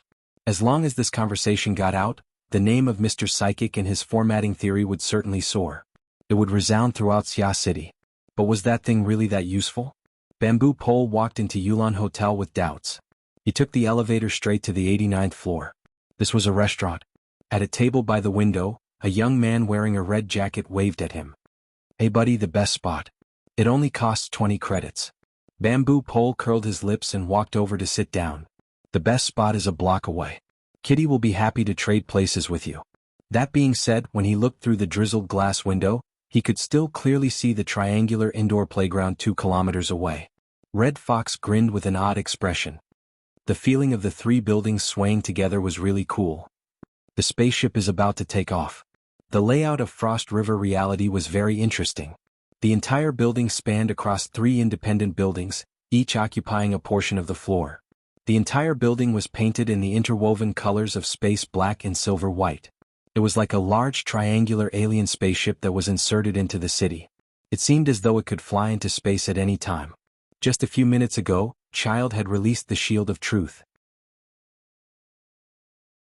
It was an exaggeration to say that it had shaken 3 buildings, but the strong sense of oppression that spanned the mental and material planes and radiated to the surrounding area covered a surprisingly wide area. Along the way, Bamboo Pole encountered pedestrians everywhere who thought it was an earthquake. Roughly estimating, the radius had already exceeded 3 kilometers. It was truly monstrous. On the other hand, Luo Nan and Cat Eyes, who were in front of Fairchild, were not affected too much. Perhaps Fairchild really was looking at them differently. As a technician, Bamboo Pole was not like the Red Fox. Once he was on standby, he would have nothing to do. The moment he sat down, he took out the foldable flexible screen that never left his side and started working. With a few movements, he connected to the monitoring system of Frost River Reality and the surrounding buildings. Logically speaking, even if he was an expert in information electronics, this would still be very difficult to accomplish.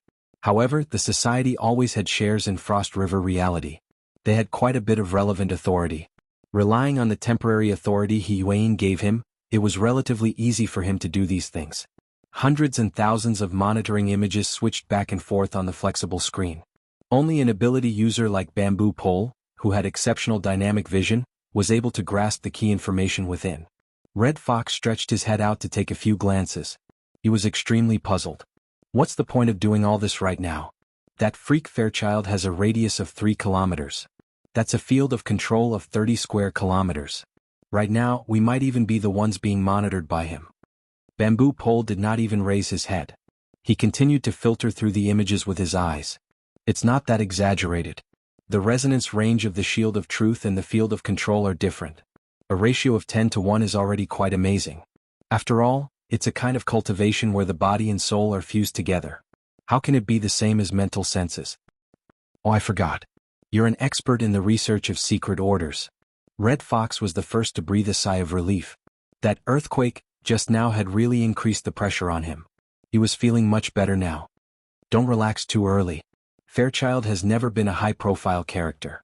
Just now, he actually released the Shield of Truth without the slightest scruple to cover 30 square kilometers. He must have another goal. What's his goal? I don't know for now. Oh, there's a way. This is troublesome. The monitoring images were constantly being cut down. The images of certain people were becoming more and more prominent. Bamboo Pole transferred these images to the psychic wave network. Then he edited and annotated them before cutting into the encrypted channel. This was so that everyone involved in the operation could see it. Kitty, pay attention. The Order of Justice's secular side can't hold it in any longer. The Knights of Equity have already arrived, at least 2 small squads of 10 people. At least half of them have entered the field. Red Fox stared at the image and exclaimed, "Wow, do you see that piano case? I'll bet the points from this operation that it's definitely a large caliber sniper rifle. Otherwise, it would be impossible for it to pose any threat to Fairchild. They've already begun to occupy sniping spots. This is intolerable." The encrypted channel exploded once again. That's odd. No matter how dissatisfied the secular side was in the past, they were used to being cowards. What's going on this time? They want to start a religious war? The Order of Justice wants to split? That's really good news. The problem is that we've all become fish in the pond. He Yuan's orders cut into the chaos. Bamboo Pole, Yulon Hotel is one of the best sniping spots in the neighborhood. It must be included in our monitoring. If it isn't necessary, avoid direct conflict with the people of the Order. Understood. I'm not a combatant. There was no temporary authority to use here. Bamboo Pole could not avoid personally making a trip to the central control room. He stood up and was about to move when Red Fox slapped his thigh. Look, who's that? Zhang Yingying. That girl is participating in the operation? Why is she going over there? Bamboo Pole was stunned. He hurriedly adjusted the monitoring image and saw Zhang Yingying and a tall beauty wearing a windbreaker walking side by side into Frost River reality. The two of them held each other's arms as they chatted and laughed along the way.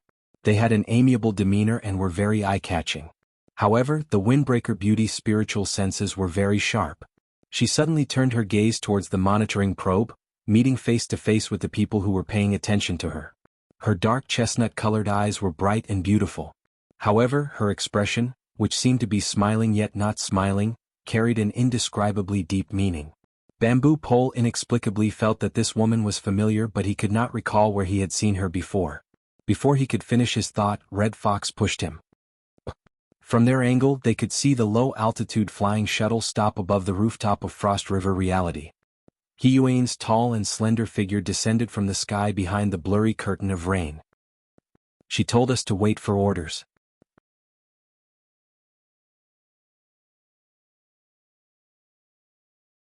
Chapter 200. The current Frost River reality was a bit different than usual. Around 8 o'clock in the evening was the time when Frost River reality was at its most bustling. At first glance, the reception hall seemed to be packed with people. However, most people were either heading out or hesitating. Fights, earthquakes, police intervention, and several batches of special forces had come. Plus, there were people being sent out to ambulances. No matter how big of a heart the players had, they would still feel apprehensive. The amusement park did not do anything about this. After Shui Weiluan and Ian Li's conversation, the group of managers no longer held any hope for tonight's revenue in the spirit of cooperating with the police. They let the police torment them.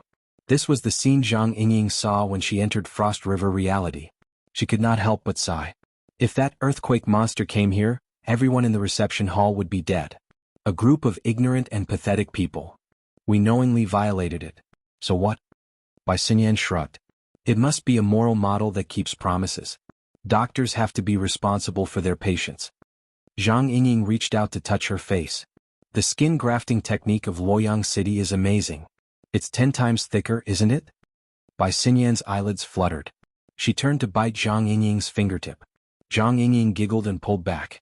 Just as she was about to say something, her eardrums vibrated. A communication came through the hexa ear. Hey, don't be too wasteful. How do you expect us men to endure this? Bamboo Pole, you peeping Tom. Zhang Yingying ground her teeth. You were the one controlling the camera just now, weren't you? It's a surveillance camera. I have to make sure you don't get wet while carrying out the mission. Speaking of which, didn't you guys feel such an obvious sign? You said, earthquake monster? Of course I know. But right now I'm accompanying a guest or picking someone up. White Salt has a patient here. White Salt. Bamboo Pole's voice suddenly rose an octave. Are you sure it's the one in the brown windbreaker next to you? Tiske, I haven't seen her for a few years and her style has changed. My impression of her is that of a researcher in a white coat. Does she have a boyfriend? Zhang Yingying rolled her eyes. Another communication came through. Hello, Miss Zhang. Secretary He, Vice President He. Zhang Yingying's voice was clearly drawn out when she saw the caller ID. She did not have a good impression of this new acquaintance who had seen through her weak nature and forced her to train at the bottom of the sea. Zhang Yingying noticed that the moment the call connected, Bamboo Pole had cut off the connection. This gave her a rough idea. One wouldn't visit a temple without a reason. Contacting him at this time was probably the mission that Bamboo Pole had mentioned. It's time to put on airs. However, He Yuan didn't have any intention of making friends and directly informed him of the current situation. Due to the lack of time, he didn't go into too many details and only introduced the main points. Only then did Zhang Yingying know which earthquake monster she had just heard was. Luo Nan is confronting Child. Is he looking to die? At present, Fairchild will not harm him for the time being. However, in the coming conflict between the secular side and the truth side of the order of justice, it is very likely that he will be drawn into it. Right now, we need a few support points just in case. Can you join us? Zhang Yingying was speechless. The potential stock that he had introduced to the club now seemed to be a troublemaker who specialized in stirring up trouble. She didn't think about it for too long. She glanced at Bai Xinyan and said, I'm fine with joining, but I have a friend right now. Bai Xinyan? You know her? Bai Xinyan raised her eyebrows when she saw Zhang Yingying's gaze. In the next moment, her wristband vibrated. She saw the person she was contacting, and a smile blossomed on her face. Hello, sister. Long time no see. How are you doing? Zhang Yingying's eyes widened. She wanted to open her mouth to ask, but she saw Bai Xinyan and He Yuan chatting happily. She could only gesture back and forth for a time. How do you know her? Bai Xinyan just blinked at Zhang Yingying. Then she gave He Yuan a definite answer. No problem. I'm half a member of the society. Plus, I haven't been back to Xia City for a long time. I don't know how high the standards here are. It's good to have a chance to observe up close. However, she didn't completely comply with He Yuan's arrangements. She paused for a moment and then said, Do you have a more proactive strategy? The situation right now is very chaotic. Who are our friends and who are our enemies? The most important problem is to clarify this. This conversation was not hidden from others. Bamboo Pole and the others who were participating in the operation could hear it through He Yuan's channel. They were all deeply distressed.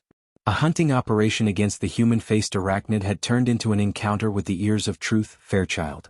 But right after that, it had turned into an internal conflict within the order of justice.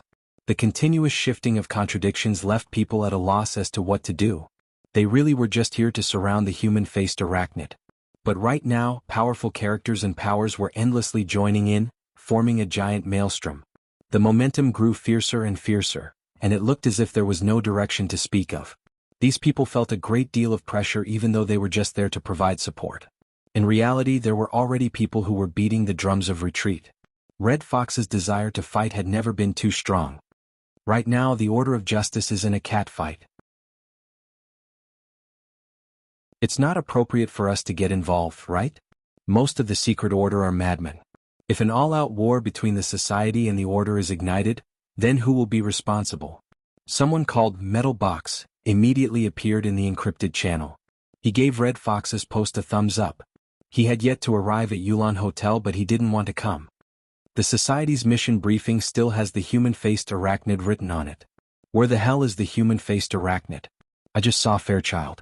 When the mission ends, how will the points be calculated? This mission is too unreliable. The Wilderness Explorers Society had never been an organization with a powerful binding force. It was very difficult for a group of ability users to truly follow orders and prohibitions. For example, during the operation against the human-faced arachnid last time, Black Beetle and He Yuan had a disagreement and Black Beetle had simply withdrawn. Afterward, Black Beetle was unable to do anything to Black Beetle.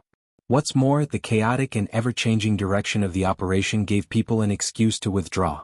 With Red Fox and Metal Box mentioning it, even Bamboo Pole, who had fought together with Luo Nan, could not help but be moved. What about the others? Zhang Yingying had just entered the encrypted channel when she saw the scene of collapse. She was stupefied for a time. She turned to look at Bai Xinyan. She did not know what to say. Bai Xinyan was smiling as usual. She was not a member of the society. She did not have the hex ear, so she could not see the changes in the encrypted channel. Right now she was waiting for He Yuan to reply. However, before He Yuan's reply could arrive, a wave of commotion was transmitted from the activity area of Frost River reality. The terrorist attack. The special police in the luxury room of Area A have been attacked. Dead bodies litter the ground. The transmission of the information was not particularly clear in the beginning. However, at the entrance to Frost River reality, a man and a woman had just met. They were having a difficult conversation with each other. They were especially sensitive to this kind of information. After a moment of shock, the man did not say anything further. He buried his head and charged into the hall. The woman did not manage to pull him back. She cried out involuntarily. Shuele.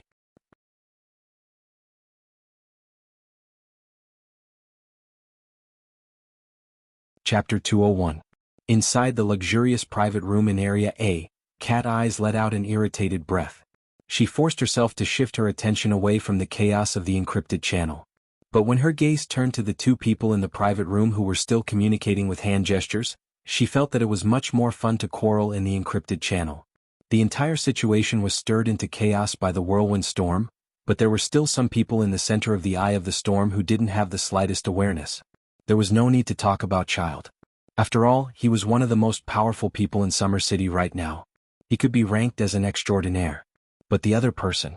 What makes you think you can do this? Luo Nan unconsciously took a step forward in front of Cat Eyes. The distance between him and Child had already closed to within 3 steps. Luo Nan could practically reach out with his hand. In fact, Luo Nan really did reach out with his hand. His hand swung out at an angle. It seemed as if his hand had sliced past Child's head. Child's expression didn't change. He had an extremely serious and focused appearance. Luo Nan retracted his hand and spread it open again. That's waste heat. I agree with this description. Since it's waste heat, how can it be controlled? This is the problem I'm facing. My problem is a dangerous surgery, but it can be done in theory. Your problem is simply a logical error. How can it be done? Cat Eyes couldn't help but rub her forehead. She felt that Luo Nan and Child's thoughts had already entered a level that others were unable to comprehend, and they were sinking deeper and deeper. Luo Nan didn't care what other people thought. It was fine as long as he understood and Child understood. Luo Nan's original intention of using words to replace communication on the mental plane was already left behind without a trace, starting from whether or not formatting theory was systematic or not. He was convinced that this method of communication was indeed the most suitable for him. He and Child revolved around the core of the structure and order of the mental and material planes. They kept going deeper and deeper. The rules of the mental plane, the order of the material plane, the interference and influence between the two, the confusion of form and soul, the change of rhythm, and so on and so forth. Luo Nan only had a smattering of understanding of many of these things. Perhaps he knew but didn't know why. But no matter what thoughts and questions he threw out, Child was always able to understand and respond. Child used his nearly perfect shield of truth state to give the most direct demonstration. Similarly, the situation Child described was always able to evoke Luo Nan's inspiration and resonance.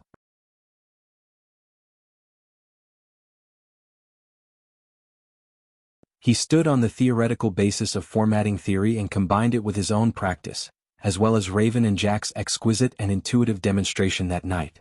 In terms of soul configuration, blending of form and soul breathing, he was always able to come up with something that made Child's eyes light up. During this process, Luo Nan's originally somewhat muddled train of thought gradually cleared up.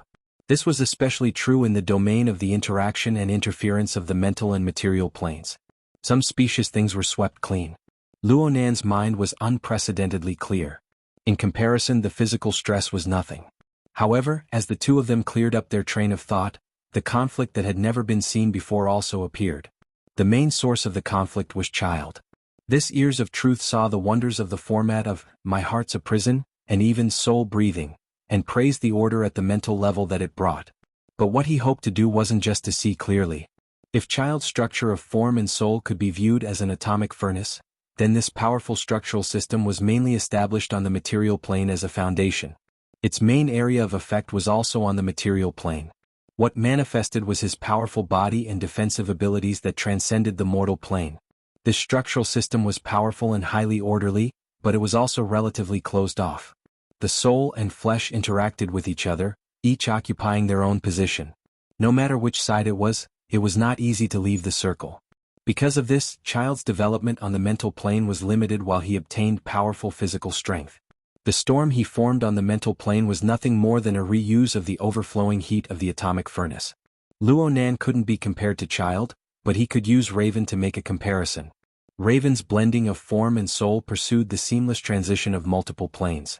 She could rapidly jump between different frequencies of the mental and material plane. She possessed inconceivable adaptability, flexibility, and explosive power. Child, on the other hand, was fixed on one level and one frequency. He took this structure to the extreme and slowly expanded its range of influence. Luo Nan couldn't say the pros and cons of these two models. He could only say that if Child had been in Raven's position last Sunday night, then the charged particle cannon on the artificial lake in the park might not have been effective. But if time was pushed back and Child fell into a state of unconsciousness due to the brain pulse, it would be very difficult for him to wake up on his own. He could only be trampled upon. Of course, it was better to directly burn Child's head than to form a pulse that could knock him unconscious. From the perspective of Luo Nan's understanding, Child was already sufficiently powerful.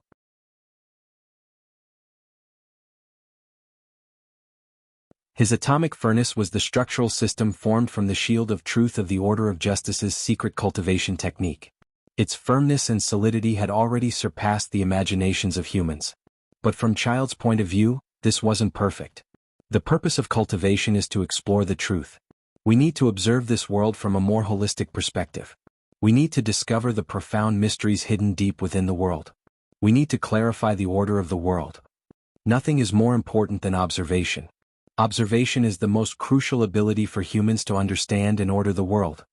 Currently, at the level that I can reach, my exploration is about to come to an end, but my observation ability is limited by the current structure system. Whether it is in terms of depth or breadth, it is difficult for me to make any progress. This is absolutely unacceptable. Then do you know that there are people drooling over your steel body? Luo Nan understood Child's pursuit, but he didn't believe that Child's direction was correct. Your observation is limited because of your own structural system. I call it the self-format, a high level of order. It affects and disturbs the external environment at all times. Your self-format absorbs negative entropy, and the external heaven and earth format increases entropy, producing waste heat. Then it's normal for there to be no order and no rhythm. You can use it, but it doesn't mean that you can break free from this format and start anew. It just means that you are expanding the range of control of the self-format. You are constantly distorting the heaven and earth format for your own use. You are influencing the material plane to the mental plane. And I am the exact opposite. Looking at it from this perspective, Cat Eye's judgment of Child being an all-rounder was wrong. Child's foundation was still on the material plane. He was a fleshly body strengthening from head to toe. It was just that he was so powerful to the extreme that he formed an astonishing interference power on the mental plane. Luo Nan thought again. He grasped soul breathing. After his soul strength increased dramatically, he used his mental power to interfere with the material plane. He formed halos, phantoms, and other anomalies. Those should be the embodiment of waste heat. To read the latest novel without error, please visit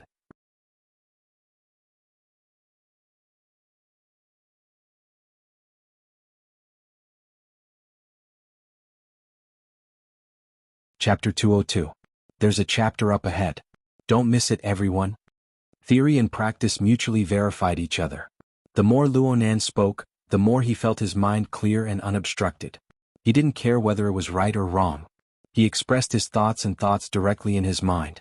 Through words and demonstrations on the mental plane, everything was displayed. The mental self-format only needs to focus on whether the operating structure of energy and information is reasonable or not, whether it is efficient or not. It can be modified and changed at any time. However, restoring it to the fleshly body is extremely difficult. It's like the inspiration of a designer. They can produce beautiful renderings, but there is always a distance from practical application. The material-oriented self-format must take care of the internal organs, blood, nerves, muscles, bones, and other aspects. It even includes the precise cells and biological macromolecules. This is like the work of an architect. He must fully consider the practicality of every material and every structure. This was not Luo Nan speaking carelessly. Instead, it was the subtlety that was reflected in Fairchild's previous demonstration. Even though only the tip of the iceberg was revealed, it made Luo Nan gasp in amazement. Observation is the vocation of mentally enhanced people. They use observation to understand the operating principles of all things in the world. They use observation to experiment and predict a more precise and efficient operating structure of energy and information. Oh, you can call it configuration. It forms a perfect prerequisite. Luo Nan felt more and more that the word configuration that Jack spoke of was really concise and wonderful. He could not help but use it again. As for the fleshly body-enhanced people, they should pay attention to the actual restoration of the configuration. They should embody the control and transformation ability of the material plane. You are using the material aspect to do work on the mental aspect. Of course, it will be very difficult to succeed. This goes against the laws of the material nature. Fairchild allowed Luo Nan to talk and demonstrate without end. Though there were many commonplace things within, and he had heard them so many times that he had grown calloused from day to day, Fairchild listened quietly from beginning to end. This was because he knew that Luo Nan wasn't trying to teach or demonstrate anything. Instead, Luo Nan was sorting out his self-knowledge once more. Only when Luo Nan clarified the division between the mental and the material aspects did Fairchild speak briefly. Why can't it be done at the same time? Done at the same time? Luo Nan suddenly choked. He was a bit stupefied. Yeah, why can't it be done at the same time? It's clearly possible. Fairchild had just proposed an idea, but Luo Nan had a living example. Rui Wen, that little girl who was still in a coma, yet her slender body hid an inconceivable ability. She used a few short minutes of murderous attacks to give Luo Nan the most brilliant demonstration. Luo Nan once believed that Rui Wen and Child's two models each had their own merits. But now he suddenly discovered that Rui Wen's configuration of body and soul was actually the most exquisite model that displayed the effects of balance on the mental and material planes. From Luo Nan's current level of understanding, it was nearly perfect. It's really enough. While Luo Nan was in a daze, Cat Eyes had reached the end of her patience. Right now, the society's encrypted channel had completely collapsed. Metal Box had directly withdrawn from the operation. Red Fox and Papercut were also wavering. He Yuan had allowed the situation to develop. It was a far cry from her previous strong style. Cat Eyes was the one waiting to be rescued in a dangerous situation. Naturally, she did not feel good about it. Luo Nan, this bastard, was still engaging in conversation that was sometimes unfathomable and sometimes cliched. Fairchild could endure it, but she couldn't. Cat Eyes simply slapped Luo Nan on the back. It's like a boiling pot outside. As the slap landed, Luo Nan's body fell forward. Fortunately, Cat Eyes reacted quickly. She grabbed his shoulder, preventing him from falling to Fairchild's feet. It must be known that Cat Eyes was sharing her perspective. As long as Luo Nan's situation was within the encrypted channel, there was nothing she could not see. He Yuan's cold voice cut in. What's going on? Zhang Yingying exclaimed in surprise. Heart Destroyer Palm. Cat Eyes was flabbergasted. Only the heavens knew what was going on. Luo Nan, this kid, had a serious imbalance between his soul and fleshly body, but he shouldn't be weak to this degree. Compared to Cat Eyes' blank reaction, Fairchild was not the least bit surprised. He just took advantage of the situation and raised his gaze to point at an empty area above. There, Luo Nan reacted awkwardly. Due to the demonstration of forgetting himself on the mental plane, he had unknowingly pulled apart the distance between his soul and fleshly body. He had accidentally left his body. Fortunately, he had penetrated deeper on the mental plane. Fairchild, who had been communicating with him all this time, was able to lock onto Luo Nan's position. If he did not leave his body once, it would be hard for his fleshly body to avoid suffering. Luo Nan sighed to himself and was about to go back when Fairchild's telepathic thoughts cut in at this time. He continued with the previous topic. Balancing isn't a compromise. It's a pure correction. Have you ever tasted that feeling? It's like sleeping peacefully within the membrane of a fetus. It's like melting within the radiance of truth. Every breath connects the inner and outer worlds. It's truly exhaling the old and taking in the new. Fairchild's description was a bit abstract and chaotic, but his sincere feelings melded into the storm on the mental plane, giving Luo Nan a vague experience. We can try it out. You help me first. Anyone else would have been confused by Fairchild's description, but Luo Nan understood it without any difficulty. His mind was suddenly filled with intense curiosity. He forgot about the matter of his soul returning to his body. The heavily chained crow trembled in the next moment and collided with Fairchild's mental storm. Luo Nan's heavily chained crow maintained a defensive stance even during the long standoff and exchange. But this time, under the intentional control of both sides, the offensive and defensive momentum reversed. The heavily chained crow suppressed the mental storm for the first time, invading Fairchild's outer control circle. The power of the format of "My Heart's a Prison" instantly took effect, sending the format's own order into the depths of this layer of waste heat. This could be considered a kind of blessing just like it did for Ruewen and Ink. In this instant, Luo Nan's consciousness cut into the range of Fairchild's mental senses for a brief moment. He brought an area with a radius of 300 meters into his clairvoyance. The cross-section of this vast space was nearly 300,000 square meters. It covered the entire Frost River reality. The high-speed flow of energy and information converged with a rumble. Through a special configuration, the information was sorted out and analyzed. The layers were arranged in a clear and detailed manner. Fairchild narrowed his eyes and quietly experienced this marvelous experience. The profoundness was by no means a simple, all-encompassing perception. Observation brought order, and order was truth. At the same time, observation brought pressure. Because Luo Nan had received Fairchild's mental senses and the corresponding information, it was like he had received an enormous chain hammer that spun at high speeds. His entire soul trembled violently. After all, although Fairchild's sensing range was inferior to Luo Nan's, Fairchild's level of understanding and depth far exceeded Luo Nan's level. This was rich nourishment, but it was also a difficult problem that transcended the class. If Luo Nan had not been in an out-of-body state, this attack would have caused Luo Nan to vomit blood and collapse. And right now, even though Luo Nan was in an out-of-body state, he could still sense that his soul strength had been stimulated. It had clearly grown again and could not be suppressed. How am I supposed to go back now?